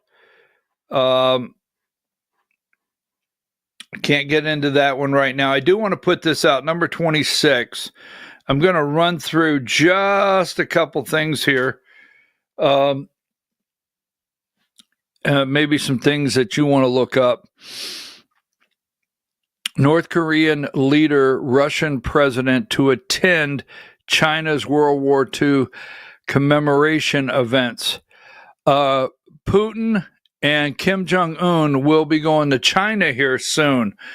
And the only reason I bring that up is every time, give me number 28, every time we talk about the EU and we talk about NATO and the UK and the French and security guarantees for Ukraine against Russia, we tend to leave out North Korea. There was a time you may think, well, North Korea, right? And we tend to leave out China. They are putting a plan together of their own. Number 27, not a lot is spoken. Not a lot here comes out. India could receive 25% tariff reduction tomorrow. That would be today if it stops buying Russian oil. So we are charging a 50% tariff to India. And we want India, we don't talk about China, but we want India to stop buying Russian oil. And India's going to take the 50% tariff because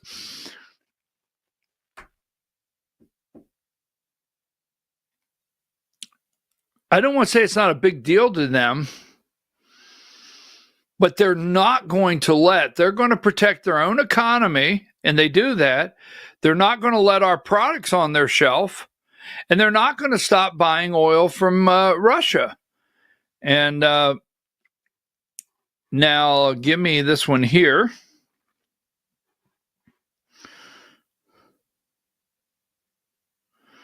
I thought I had one here, Diane.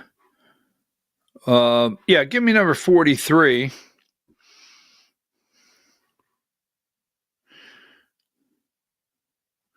Syria is now shipping oil. The CIA asset who decided he's the president of Syria graciously offered Trump the ultimate deal. U.S. companies can have a free-for-all with Syria's oil, gas, and reconstruction projects. He also threw in intelligence sharing and normalizing relations with Israel in return, lifting U.S. sanctions. We don't talk a lot about Syria. Just thought I would put that in there. It's something when I say of great interest. Now, the CDC. All right. Let's see if I have something here I wanted to. They fired right here, number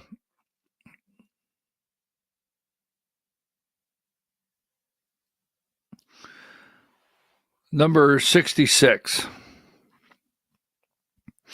Her name is Manares, right? Manares, CDC director, ousted. She does not support, give me number 76.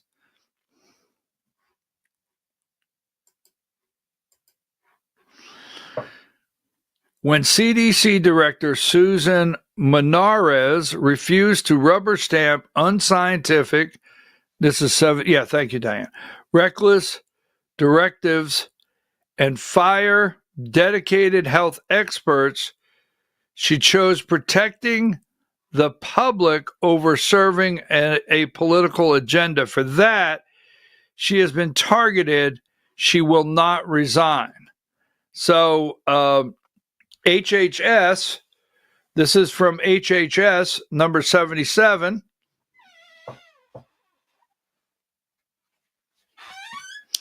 Susan Manares is no longer director of the Centers for Disease Control and Prevention.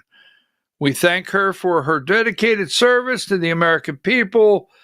Senator Kennedy has full confidence in his team at CDC Gov, who will continue to be vigilant in protecting Americans against infectious disease at home and abroad. Now, let me just shift gears on this for a minute, as liberals are losing their mind. All right. President Trump won re-election. And what do you think here where Robert F. Kennedy Jr. is concerned? So I went to Robert Kennedy Jr. was not accepted at all by the Democrat Party. And Excuse me there. He was not accepted at all by the Democrat Party. Not at all. And he was making his announcement he was going to run as an independent, and he happened to be, I think it was Sandy Springs or somewhere in Atlanta. He was somewhere in Atlanta. It was a Sunday. And I said, you know what? I'm going to run down there. I'm going to go down there, and I want to see for myself. I want to sit in the room, and I want to see who and get a feel who is supporting this guy, RFK Jr. Now, at that time, there was a lot of talk that RFK Jr. would be pulling, all right, number 42, he would be pulling voters away from Trump. All right, he'd be pulling voters away from Trump. And so I wanted to go down and see. So I did, and they may have put 200 chairs out, 250. I'm not for sure. They could have put out 500. It's been a long time. But every chair in the room was full. That's number one. Let's just go with 300 people. They put out 300 chairs. Everyone was full. There wasn't an empty seat, okay? Now, the other thing is, and I have someone that may be watching right now that can tell you the same thing I'm telling you. I knew a lot of the people in the room. A lot of the people in the room. I get down there. Hey, BKP, come on. That's right. Trump supporters. Mm-hmm. Now, they were there to see RF Kennedy Jr. They didn't like the vaccine. They had some concerns with Trump. And they were ready to move from Trump to RFK Jr. for health, medical freedom in America. And I asked a lot of people, why are you here? And so that being said, I left there that day and I got a lot of pushback. I told people, I said, he will pull from Donald Trump. He'll pull from Donald Trump. More people, the Make America Healthy Again, MAHA, that came out from the alliance, they'll move to him. He will pull the independent votes, and he'll pull votes from mothers, people around this country that are tired of the food dyes, tired of the sugary drinks their kids are drinking, the vaccines. They want to ask questions about autism. They want to find out what's happening to their children. And I came back and I said, he will pull votes. He will pull votes. You know, I've heard people talk about the cabinet meeting, and then they'll say, well, there's RFK Jr. in there. He's a Democrat in the cabinet meeting. I look around the cabinet meeting. There's a couple more Democrats in that cabinet meeting. They're just pretending to be Republicans. At least he's not pretending to be something. So anyhow, I come back and I said, he will pull votes. I said it on the air. I told people on phone calls. I said, he will pull votes from Donald Trump. I'm telling you now. And he announced he was running as an independent. Now, obviously, the Trump campaign, they did their own internal work. And they realized this guy could pull enough votes. He could be the reason we win. One of the reasons. I know, boy, my phone's about to go off. He could be one of the reasons we win, and he could be one of the reasons we lose. And I told people that. I said, this guy can cause Trump some problems. So you sit here today. Now, first of all, if you look at the vaccination schedule from 1970 versus today, what they're giving you a shot, you have MAHA, Make America Healthy Again. Very strong movement in America. You got MAGA, Make America Great Again. You've got America First. And then you have the Republicans. Well, wait a minute. Republicans are not this, possibly. But then you have the Republican in the party. I want RFK Jr. to do exactly what he said he wanted to do. And President Trump, don't forget, you told him, go wild. Do what you want. Right? All right, folks. We're going to get ready for the Georgia Hour. The Georgia Hour is at 10 o'clock every morning, 10 o'clock. We take a little extended break here so we can prepare for it, get ready, get a deep breath, 3 hours a day. So this is our little extended break time. We'll be back at 10 o'clock on the dot for the Georgia Hour. We'll see you then.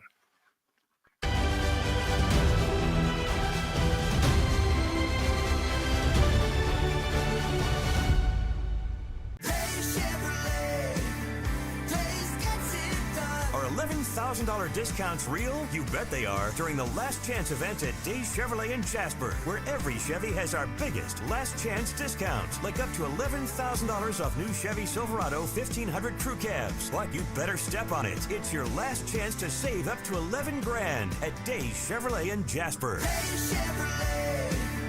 Days gets it done. Together, let's drive.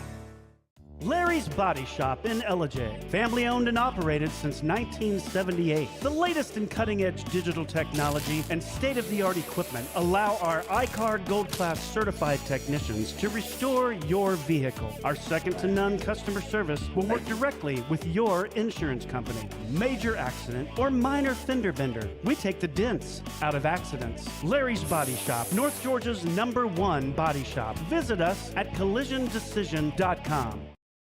Why give your money to liberal media companies? Put your marketing needs in the hands of a conservative marketing professional and start getting results today. FYN Media Group, one of the top digital marketing agencies in Georgia, specializes in website design and hosting, social media promotion and management, and so much more. Visit FYNmediagroup.com or call 706-889-3564 for a free consultation.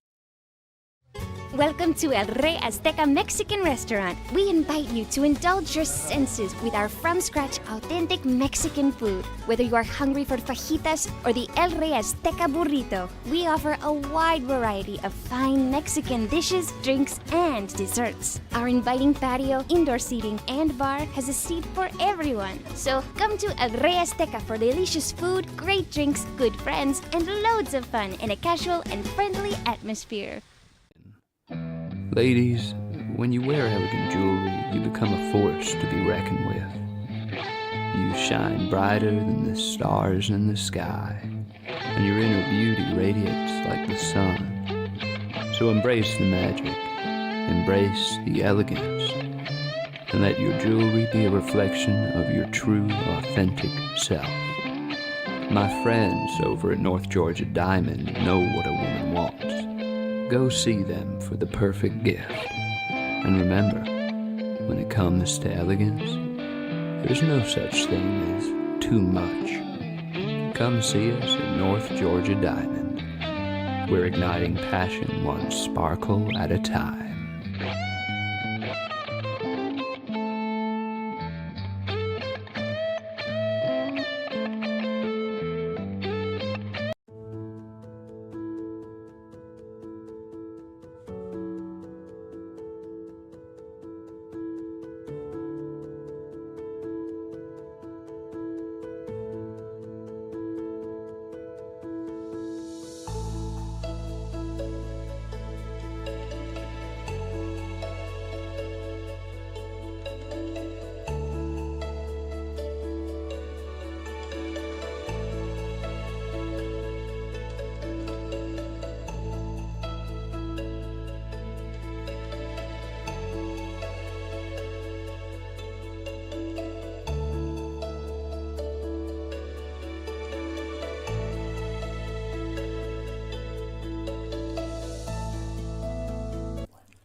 In 1981, Reed Nicholson began selling tires out of an old barn in Mineral Bluff. Little did he know that he had just laid the groundwork for the most trusted names in automotive services in the Blue Ridge area. In 1997, Nicholson Tire Center became what it is today, holding the same values of faith, family, and great customer service. 2 locations to serve you, and the Blue Ridge location is currently expanding to offer fast service and the largest U-Haul provider in Georgia. Nicholson Tire Center, Blue Ridge, and Mineral Bluff.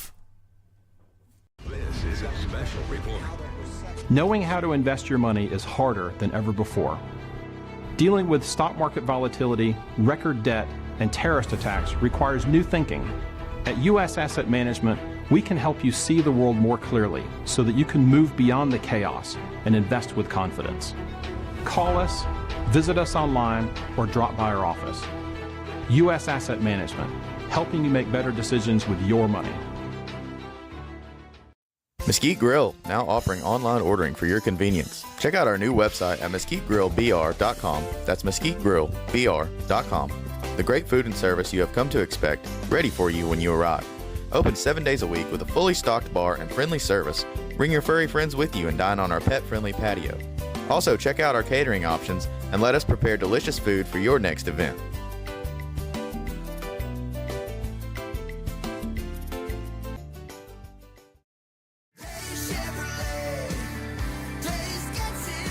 At Days Chevrolet in Jasper, we're proud because for more than 65 years, we've built a legacy of trust for the families we serve. That's why 80% of our business comes from repeat customers and referrals. When you treat folks as well as we do, word is bound to get around. Days Chevrolet in Jasper, family first since 1959.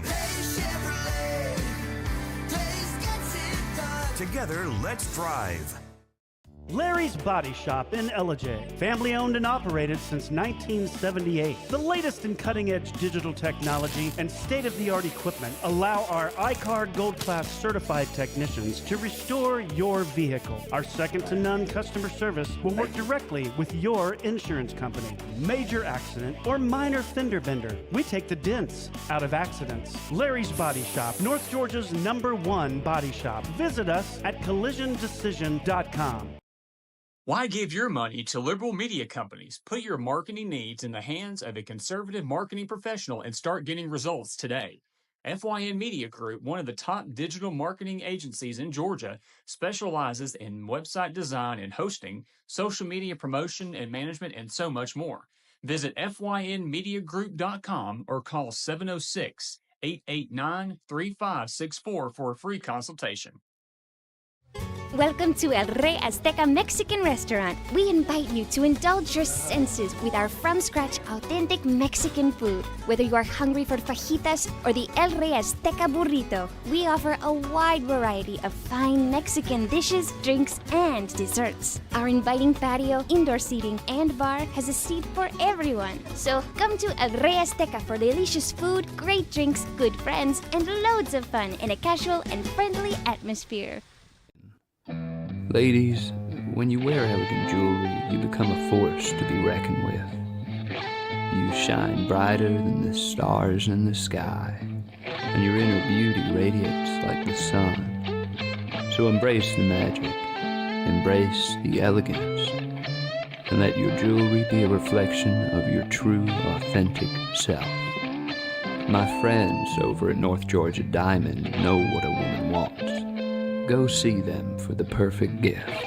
And remember, when it comes to elegance, there's no such thing as too much. Come see us at North Georgia Diamond. We're igniting passion one sparkle at a time.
In 1981, Reed Nicholson began selling tires out of an old barn in Mineral Bluff. Little did he know that he had just laid the groundwork for the most trusted names in automotive services in the Blue Ridge area. In 1997, Nicholson Tire Center became what it is today, holding the same values of faith, family, and great customer service. 2 locations to serve you, and the Blue Ridge location is currently expanding to offer fast service and the largest U-Haul provider in Georgia. Nicholson Tire Center, Blue Ridge, and Mineral Bluff.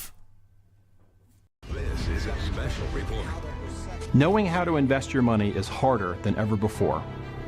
Dealing with stock market volatility, record debt, and terrorist attacks requires new thinking.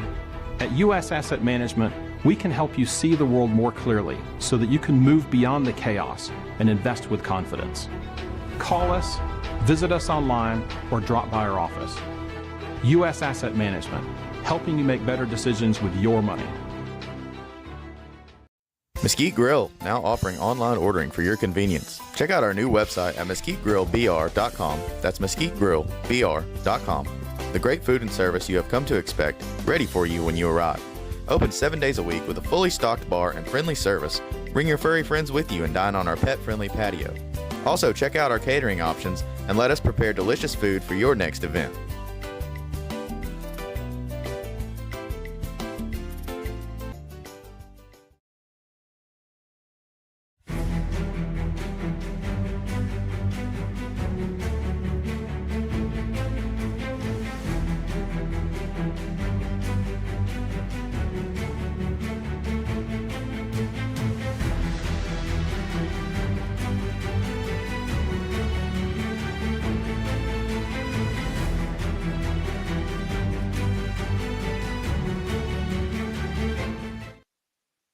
All right, folks, we are back. It is 10 a.m. and you know what that means if it's 10 a.m.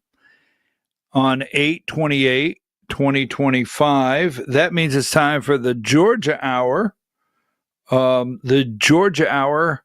I'm your host, BKP, and you're watching the Georgia Hour on Voice of Rural America. Hi, Diane. Diane, is that pronounced pickaxe? P-I-C-K-axe? I just want to know if that's pronounced properly. Yeah. Because, yeah. Okay. We'll at the very end of the show, I want to do that. Just really briefly, folks. I mean, ever since COVID, ever since 2020, not COVID, ever since 2020, the election, when if you said anything, they shut you down. I have to tell you, Rumble has been our go-to. We know we broadcast a lot of places. I'm not for sure we actually need to. I mean, we do. We have viewers everywhere. But I'm just saying, I'm not going to turn my back on Rumble because they didn't turn their back on us. We've talked about it before a couple times. We've had some technical issues. Things could happen. We have technical issues. But that being said, anytime we could promote freedom of speech and start looking at making sure that there's a platform that you can get the information with everything going on in the world, we're going to try to promote it. And pickaxe, we're going to promote that at the end of the show. All right, Diane, the Georgia Hour. Now, we have a lot going on. We're going to talk about the most dangerous. Now, I'm going to say this. I'm being a little facetious, okay? Is that the proper word? Give me number one. This is probably to Democrats. I have to give this guy an award. Really? That's where I'm going to go with this. Now, this is Julie Adams, and I give Julie Adams an award also. We award Julie Adams as the queen that the Democrats hateth most. I don't know. I crack myself up, right? No, Julie Adams is on the Fulton County. Now, folks, bringing up the 2020 election. And as you well know, Fulton County, they will pay through the nose to keep these people off the Fulton County Board of Registration and Elections. Now, Julie Adams is currently on there, and she's been reappointed by the Fulton County Republican Party, but they want her off. And Jason Frazier, he wins, Diane, he wins the most dangerous man in America to a Democrat election board. He does. He does. I mean, this guy puts fear. I got to give it. He's such a nice man. He really is. I know Mr. Frazier.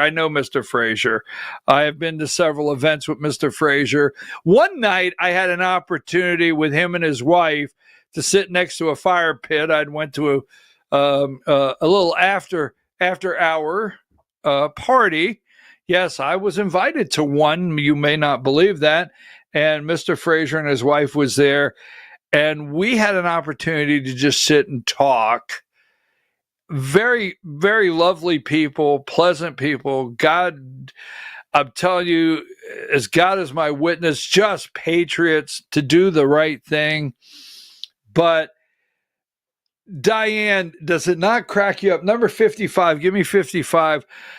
The Fulton County Board of Registration and Elections, and you know out there in America, Fulton County, when you hear it, they will not put that guy on. Will not. Now, this happens to be the guy. This is one of my favorite, and I have mentioned this to him.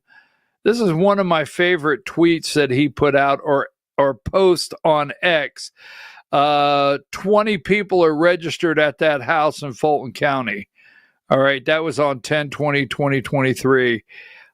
So he kind of looks and questions those kind of things. Take that down.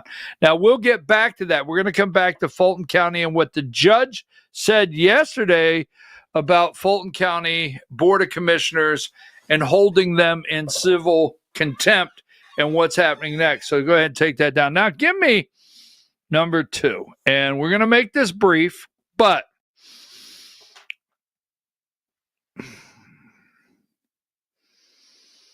I was somewhere the other night, and I don't want to tie some things together. I want this show to be accurate. And when I say that, I'm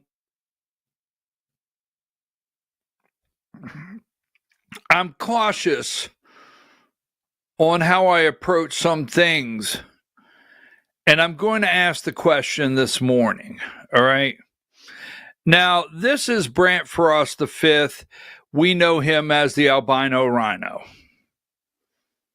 Now, First Liberty, we have not done too much here recently, but First Liberty Building and Loan, his father, the Frost family business. But his father is the name on, obviously, all the legal documents. So the SEC, I guess the FBI investigation, the Secretary of State of Georgia's investigation, the state of Alabama's investigation, 35 states involved investigation, only names Brant Frost IV. But we're well aware that the albino rhino, Brant Frost V here, was engaged in the business, worked there, was his livelihood. What they are doing for money now. So I get a lot of messages. $140 million Ponzi scheme. The money didn't just evaporate. It didn't. Now, we will see in the investigation, but where did they put the money? Who knows? Who knew? When did they know? How much did they know? A lot of questions. But we're getting very few answers from the Republican Party side that had a great relationship with this family. Very few. Now, I've asked question after question, and I thought about it because right here, this is... So tonight, He is chairman of Coweta County Republican Party. All right. He was a member of the Georgia Republican Party State Committee. He resigned from that. But this morning, he is still the chair of Coweta County Republican Party. Now, I don't trust. I want to be clear. So tonight, apparently, he will resign. And the way the Coweta County Republican Party rules are written, he basically can resign. Then the executive committee can vote immediately on a replacement. Now, that's because that's the way these people make the rules to benefit them. That's why there's nothing can be trusted about these people. Nothing. Now, everywhere else in Georgia, for the most part, and I've spoke to some people in leadership of the Georgia Republican Party. God knows it wasn't Josh McCoon or Sally Grubhub. No, it wasn't them. But I have spoke to leadership on the executive committee of the Republican Party and have questioned what Coweta County Republican Party is doing. It's out of the norm. Now, generally in your Republican Party, if a chairman resigns, okay, they could do one or two things: take a leave of absence. Maybe there is a legitimate reason that they have to be away from the post. And that gives the first vice chair, right, the power and the authority to act as the chair if there's any statewide votes or anything like that. And then the chair can come back in once they're able to reassume the role. That possibility is in most of the Georgia Republican parties in the counties. Then if you resign, the majority of Republican parties across the state, all right, the majority of the Republican parties across the state, your chairman would resign, and then there would be a call for an election. Your executive committee of your county would accept the chairman's resignation. Then the executive committee of the county would call for an election within 30 days, and you start nominating people to run. 30 days later, you have an election with your new candidates. That is common, but not in Coweta County. In Coweta County, they set it up to where he doesn't really lose control. Now, I'm going to get pushback, and you're going to say, well, when he resigns, he's no longer the chair. Okay, I get it. He's out. When he resigns tonight, Coweta County, with his leadership and his mother's leadership and his sister's leadership, who happens to be the chair of the entire 3rd district where Coweta County is located, Katie Frost, you can't make any of this up, they have the rules written in Coweta County that he resigns and the executive committee puts somebody in immediately, no 30 days. So apparently tonight he's going to resign. They have a hand-picked replacement. I'm not going to discuss that individual until tomorrow. I would not have that individual in office. I would not, right? And not because of the age, but I know this individual, and I know she, if it's the person that's been promoted, will be controlled by their dominance. Katie Frost will control this individual from the 3rd district and Coweta County. Brant Frost outside will still control the party. And unless tonight, Mother Frost, that'd be Krista, who is the 2nd vice chair of the county, resigns, please do not come out and tell me you defrosted Coweta County tonight if he is officially out. Do not. Unless Katie Frost, who is chair of the 3rd district of the state of Georgia. Now, this is hurting Republicans, and it will hurt Republicans. And there's something bad wrong here. I'm going to go another step because I got to get back to Fulton County.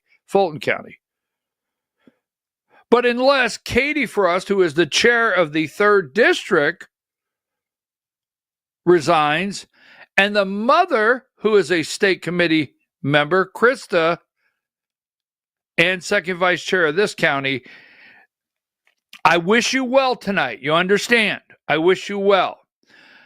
I understand the fighters, and they are great people. You're amazing people, the fighters in Coweta County.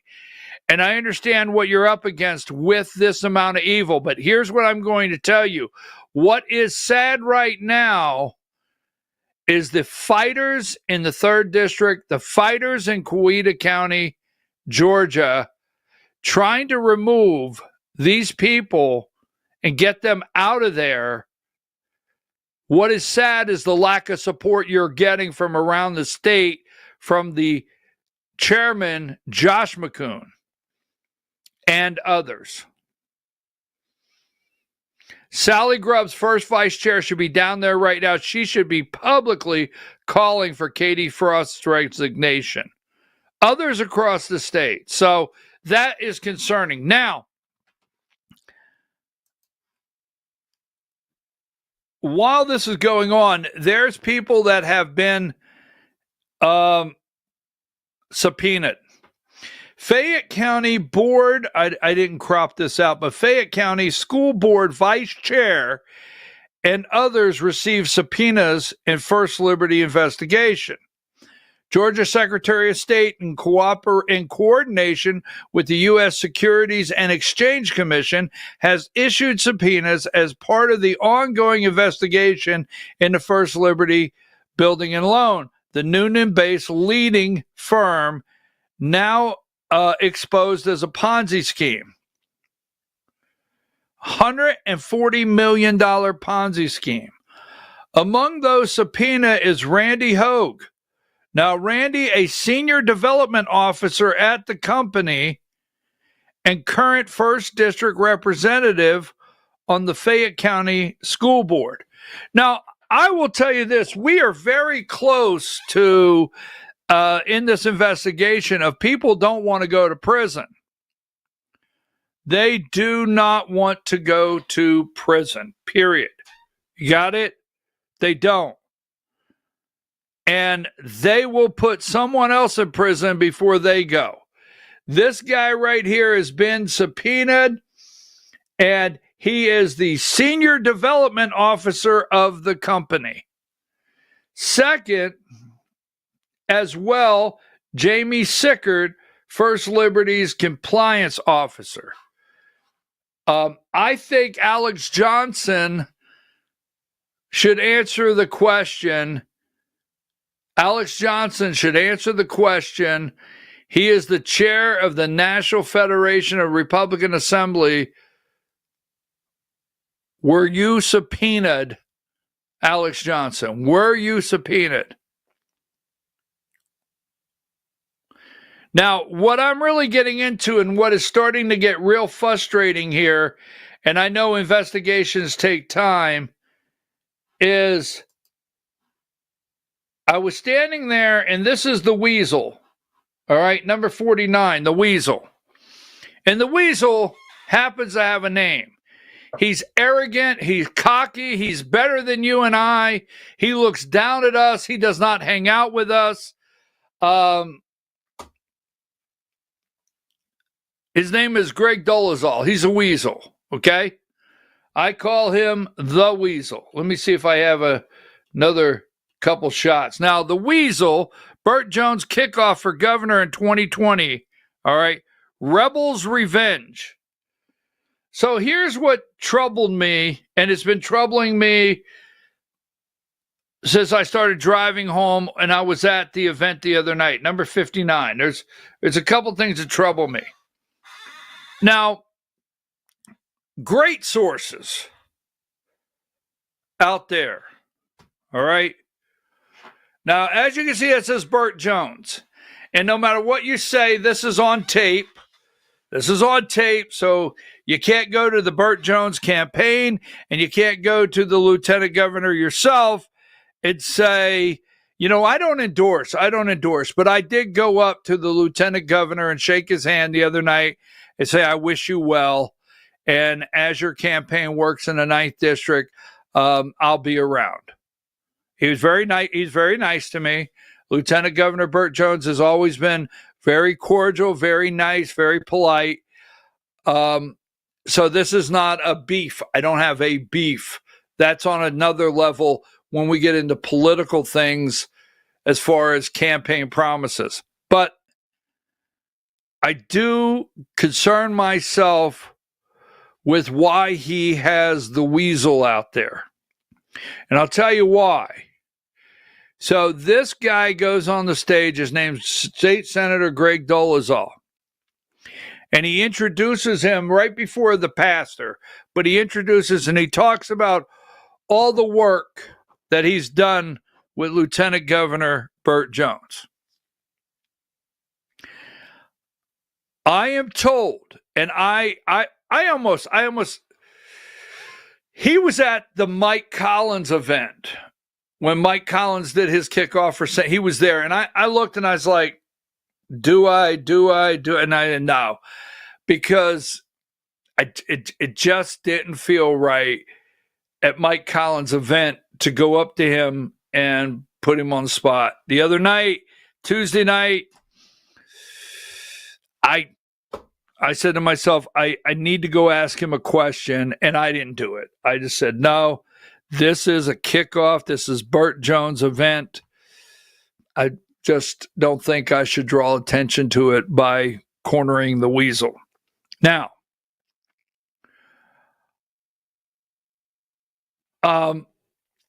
he is staying away from me, and I know why he's staying away from me. I am told by multiple sources that he may have had $2 million invested in First Liberty Building and Loan. Someone has told me more than that, but I've heard that. Then I have been told that he led a group of investors, no-name group of investors. That's what I've been told. Until he comes out and makes a statement and clears his name, I don't think it concerns me that the Burt Jones for governor campaign would stay that close to this guy here. So I was sitting there and I was watching The Weasel the other night, and I was thinking to myself, there's two ways this can go, right? And then I was watching number 58. This is the chairman of the Georgia Republican Party, right? This is the chairman of the Georgia Republican Party, Josh McCoon. And he was up there, and I'm getting First Liberty Building and Loan solicited every state committee member. They solicited every executive committee member. They solicited, and we're very clear that the past, the chair emeritus, David Schaefer, invested in First Liberty Building and Loan. We're very clear on that. All right. And we know First Liberty Building and Loan that this guy, Josh McCoon, was solicited. We know Brant Frost paid finder's fees to people that referrals. If you referred someone to First Liberty Building and Loan, okay. Now, I don't know. I'm not being ugly. This is not a fight. This is something an investigator would ask. I asked the question, did Sally Grubbs, first vice chair, invest in First Liberty Building and Loan? And she has made the statement in other places, not to me. I offered her to make it to me. She hasn't made it to me. Maybe she doesn't like the follow-up question. Did she ever refer anyone? This is another thing out there. Who referred people to First Liberty Building and Loan? Did he refer people? Did he ever receive any kind of gratuity, a thank you in any way whatsoever, whether it be dinner, whether it be a little gift card, whether it be a Cracker Barrel gift card for referring someone? Same with Sally Grubbs. So I was sitting there the other night and I'm watching this, and then I see the Weasel. Go back to the Weasel. What number was he? Number 59, right? And then we'll go back to 58. Yeah, that's good. And I'm thinking, I'm driving home and I'm thinking, this could be one or two things in the state of Georgia. Now, I know what you're going to say. Well, we have the 2020 election. I get that. But $140 million Ponzi scheme, if this guy has the nerve to go on the stage at a Burt Jones event like nothing's happening. I mean, I sat with a 76-year-old man that lost $350,000. If this guy, anything close to what I'm saying, had the nerve to go on a stage and move forward, and I'm told he's going to announce he wants to run for lieutenant governor. And if Josh McCoon, number 58, goes on the stage and basically, not quote, basically endorses Burt Jones for governor, this is the $140 million Ponzi scheme is either going to be the biggest explosive. There's going to be names come out like you would not believe, or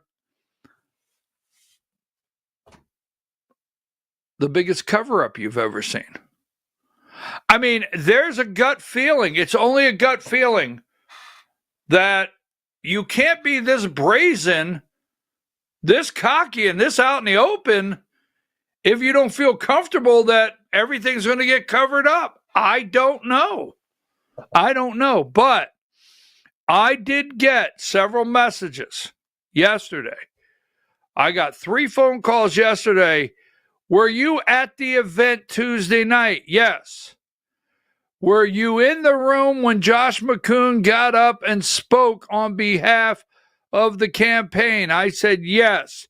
Did you get a feeling that what he said sounded like an endorsement of the governor for the lieutenant governor? And I said yes. He did not quote say I endorse, but there are people right now that are very upset, that think maybe he should not have been on that stage the other night making those kind of statements that sounded like he was endorsing Burt Jones for governor. Now, moving right along, Fulton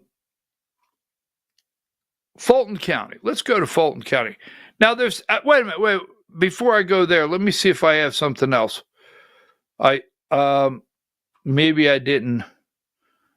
No, I guess I didn't. Yeah, give me number 4. I just don't want to go past this. This is Timothy Nathaniel Darnell.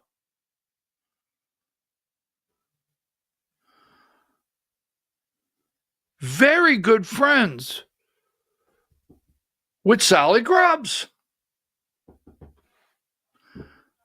Timothy Nathaniel Darnell, president of the GRA. Timothy Nathaniel Darnell, Banker's Life. Timothy Nathaniel Darnell referred one of his Banker Life customers, 76 years old, to First Liberty Building and Loan. $350,000. He referred them. I'm telling you,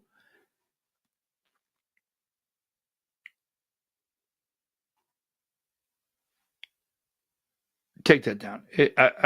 I'm so absolutely, because we have elections to win. Now, before we get to Fulton County, we have Board of Elections registration and elections. Now, every county in the state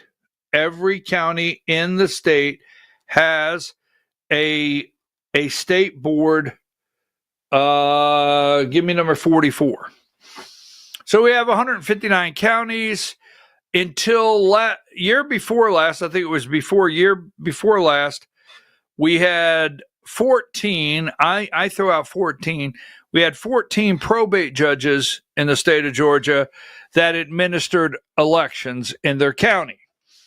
And probate judges didn't want to do it anymore.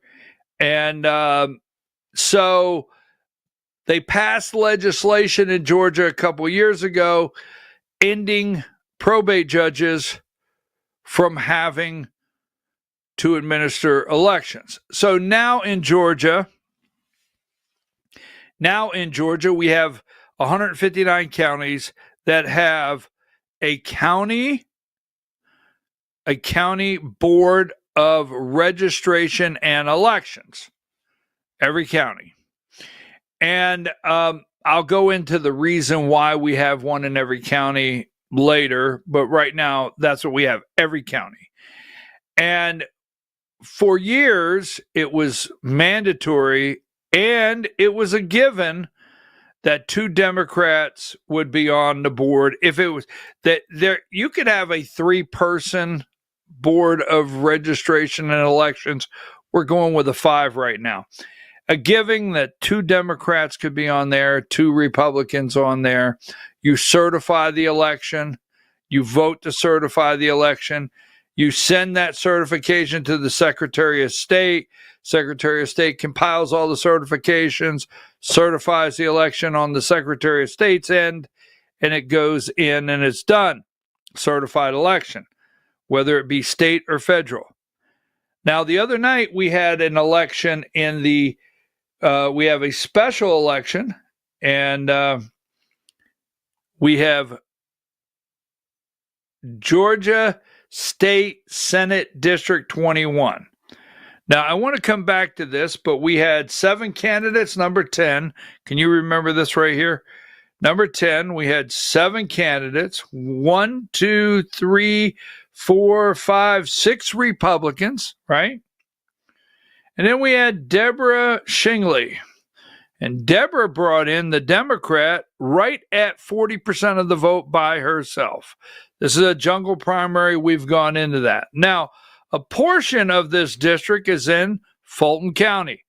Fulton County needs a full board right now, especially the Republicans on there, to help oversee these elections. Now, Democrats, here are the 2 in a runoff. Well, maybe we should get here first.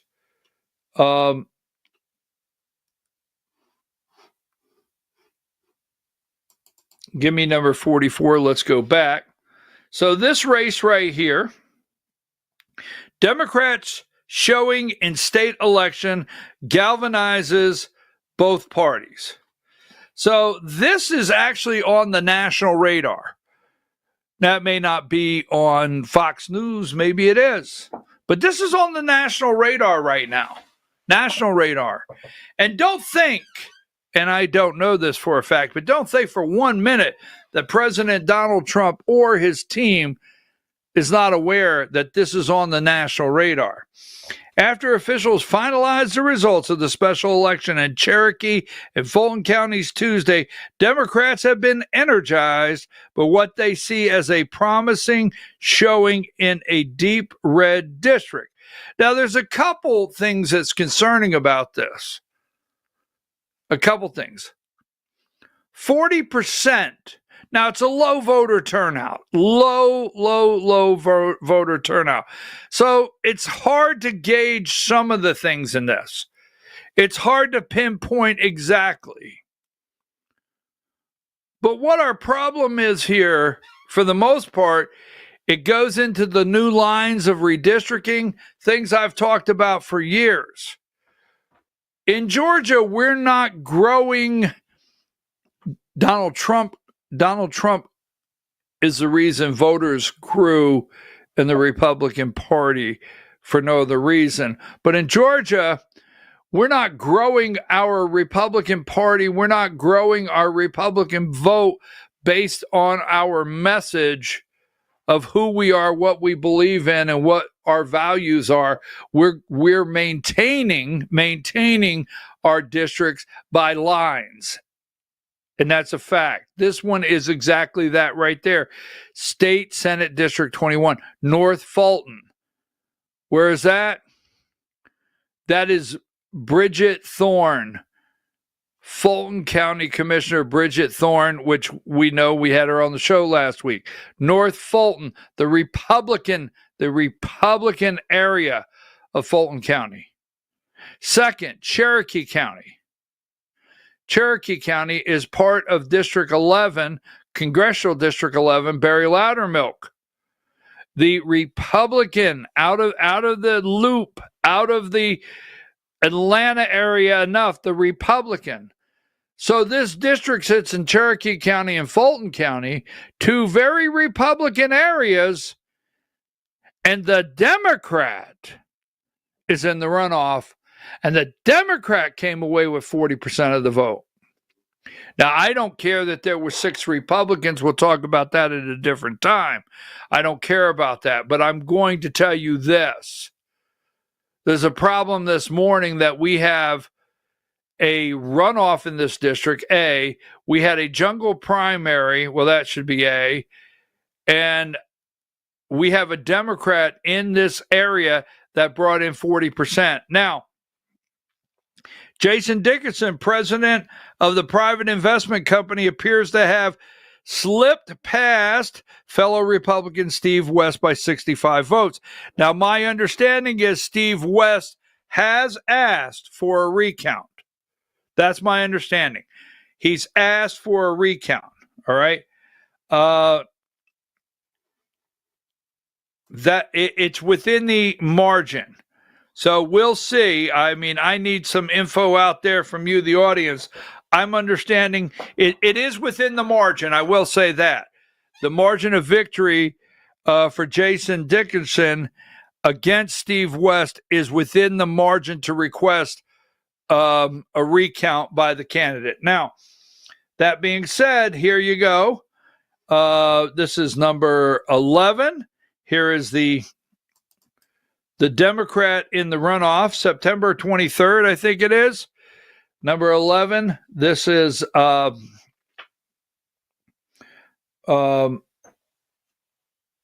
is her name again?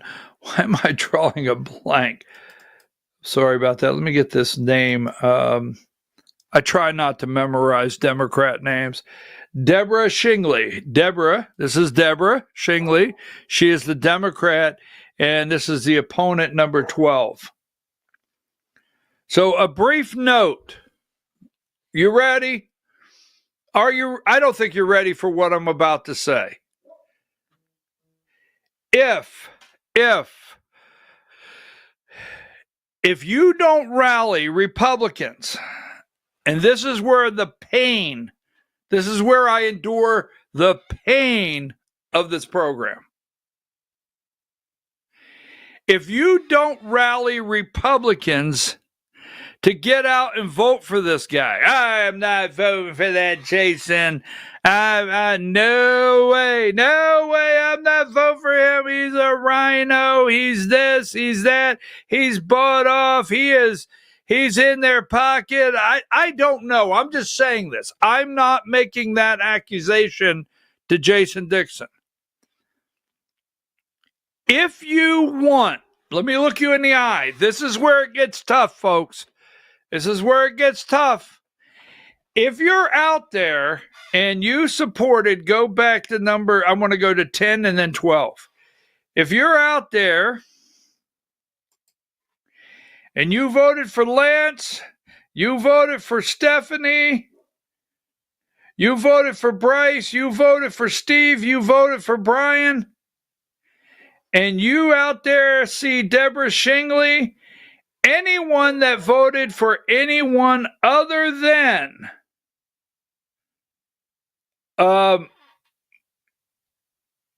Jason Dickinson, if you don't go back and vote to get him in office, you are going to be helping Jon Ossoff. Drum roll. Yes.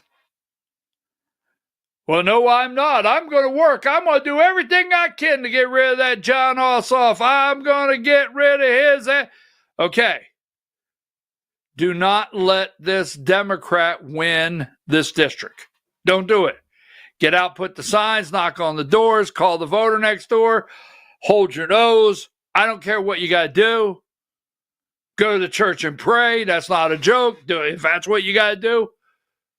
But if Deborah Shingley, the Democrat, go back to number 12, if she wins this district, Democrats will pour more money into your district, knowing that the vote is out there. They will pour money into the state for John Ossoff. They'll pour money into this state for governor's race if that happens. You have to shut this down now. You got to shut it down now. I will tell you this. I was involved in an election that I was not thrilled about the individual who got elected. It's not a matter of disliking the individual, but I wasn't thrilled that this should really be the individual going to Atlanta, but I needed to make sure someone else did not go, and I did my part. I put myself out there and I did my part to make sure the person that should not be in Atlanta was not in Atlanta. You cannot give Democrats a win here. Now, let me also say this, and I know we only got 20 minutes while we're on this. You got to get out number 2 and number 3.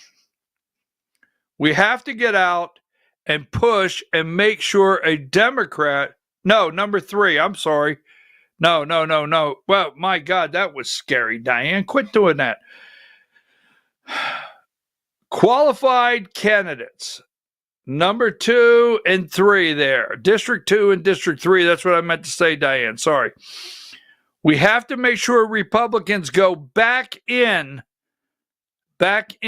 these positions. Or again, Democrats are going to take it. Democrats are excited about Georgia. Period. Now, number 1, Fulton County. Going back. This is why they don't want these people on the board. Now, here's Jason Frazier. And yesterday, what they did, all right, remember, the Fulton County Republican Party put them on there. They appointed them to the election board. And yes, I have a dog in the background, and I can't do anything about it I just can't do anything about it right now. I'm home alone. I guess, let's see. All right, number 7. So yesterday was an emergency hearing yesterday morning. And I might break this down a little more tomorrow. I watched it yesterday. And the Fulton County Republican Party got back into the courtroom because Fulton County Board of Commissioners just totally disregarded a court order. Contempt. Totally and completely disregarded a court order. And the court order said, you've got to put Jason Frazier and Julie Adams, you got to reappoint her, and you got to put Jason Frazier on the Board of Elections. They said, no, we're not doing it. They voted and said no. So Republicans, Fulton County tried to get a stay, and it got turned down.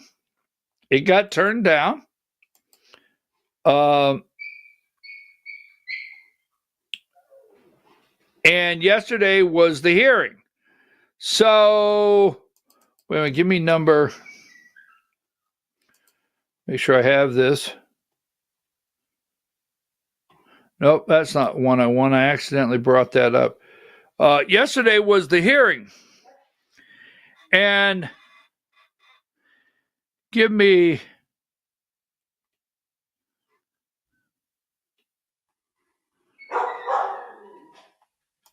$52.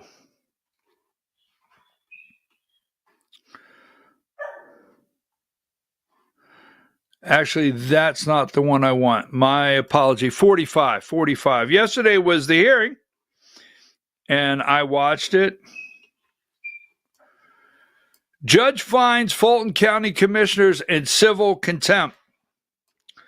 A judge held the Fulton County Board of Commissioners in civil contempt Wednesday, ordering $10,000 a day fine for defying a court order by failing to appoint 2 Republican nominees.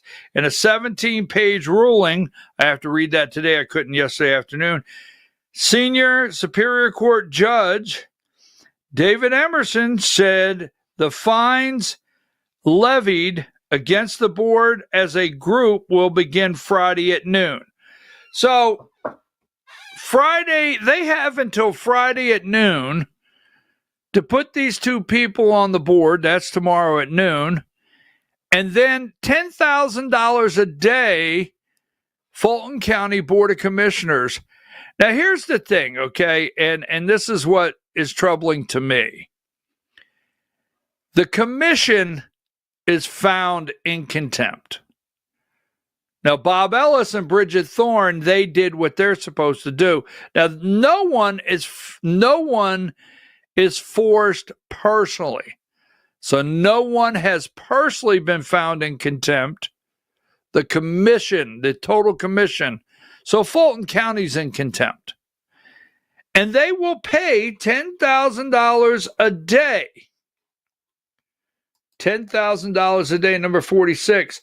In the ruling, Emerson called the commissioners stubbornly litigious and said they acted in bad faith, but not seating the Republican nominees. All right? So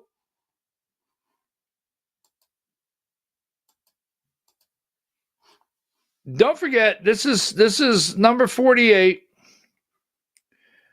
This is Jason Frazier. Again, as I've told you, most dangerous to the Fulton County Board of Commissioners. This is the most dangerous man in America. They have no reason whatsoever. They have nothing they can bring up on the guy. He didn't serve 10 years in jail. He did not commit crimes on this county or this commission. Now, they will pay the $10,000. They will. They'll pay the $10,000 a day. I'm waiting to hear now. They will, Jason Frazier, this is what he put out, 53.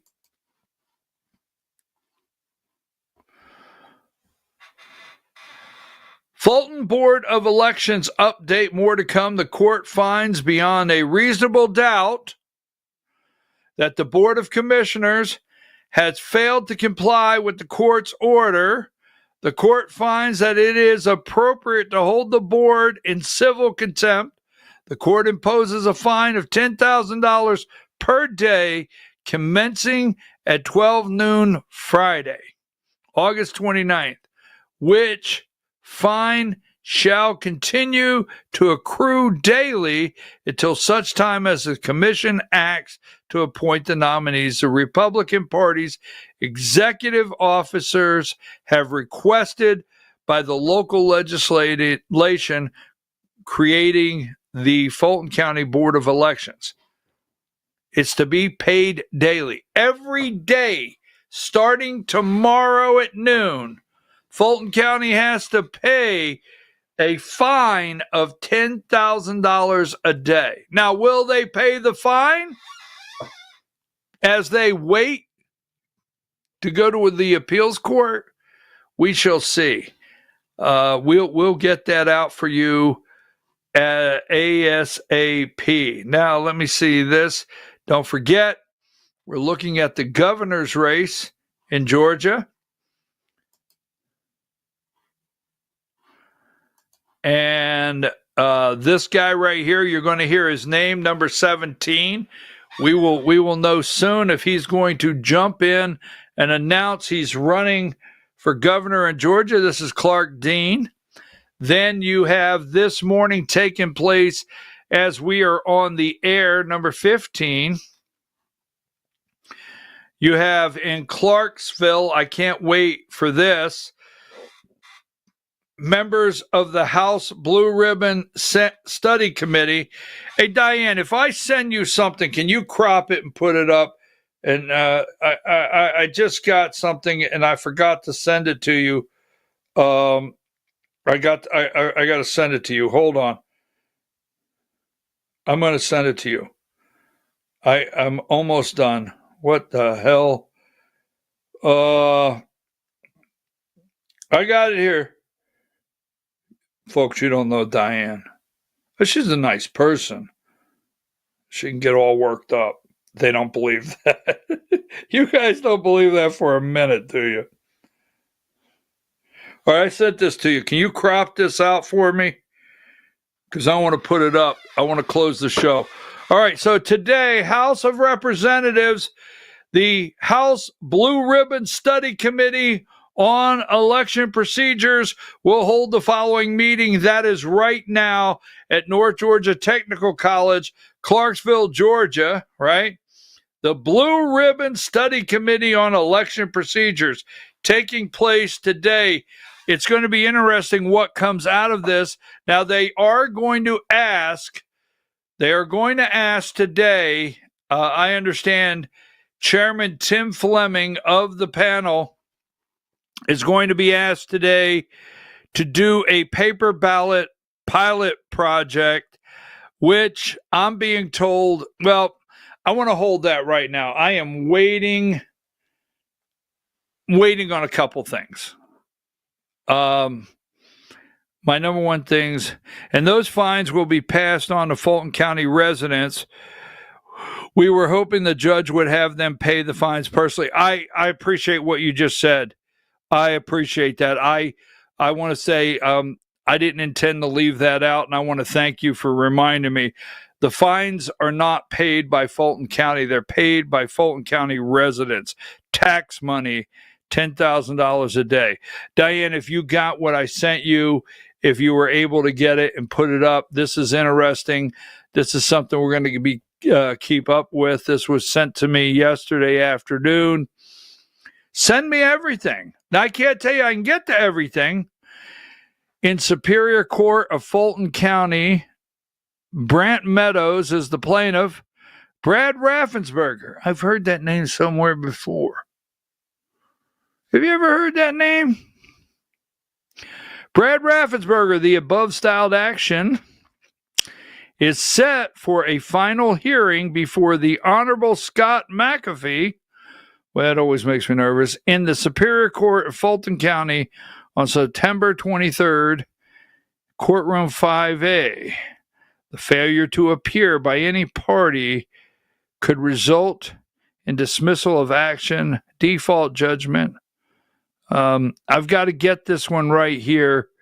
I have a copy. It was sent to me. I'm going to get a copy of this complaint. That's the civil action. You can go look it up at any time.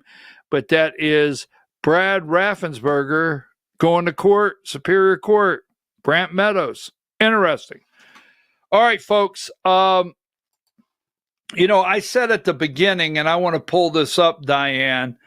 I said at the beginning of the broadcast, we have, and I've got to read this, but we have, after 2020 and after COVID, it was hard to find places that would give freedom of speech. So before we leave today,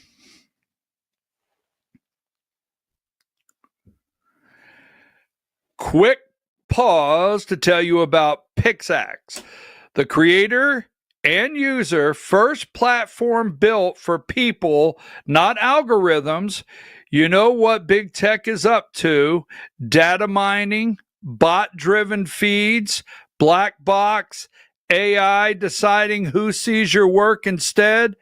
Pickaxe hands you an algorithm-free chronological feed with native Rumble playback, auto publishing for your live streams, free blue check verification, and full monetization control.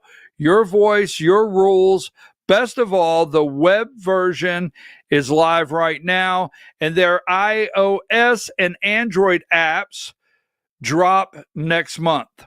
On Pickaxe, your Rumble videos play seamlessly right in your feed as if they were built into the platform. No embeds, no workarounds, just smooth, native playback. Even better, in beta now, creators can connect their Rumble channel to Pickaxe to automatically post live streams and videos, so your followers never miss a moment. You can also write full articles directly on Pickaxe today, and later this year, we'll be able to blast them out as email newsletters with one click and build up your own email list for direct audience access. Monetize your terms through paywalls, revenue sharing, or affiliate ads that auto insert promo codes and tracking links. And because bots shouldn't steal your spotlight, Pickaxe hands you a free blue check so everyone knows it's really you.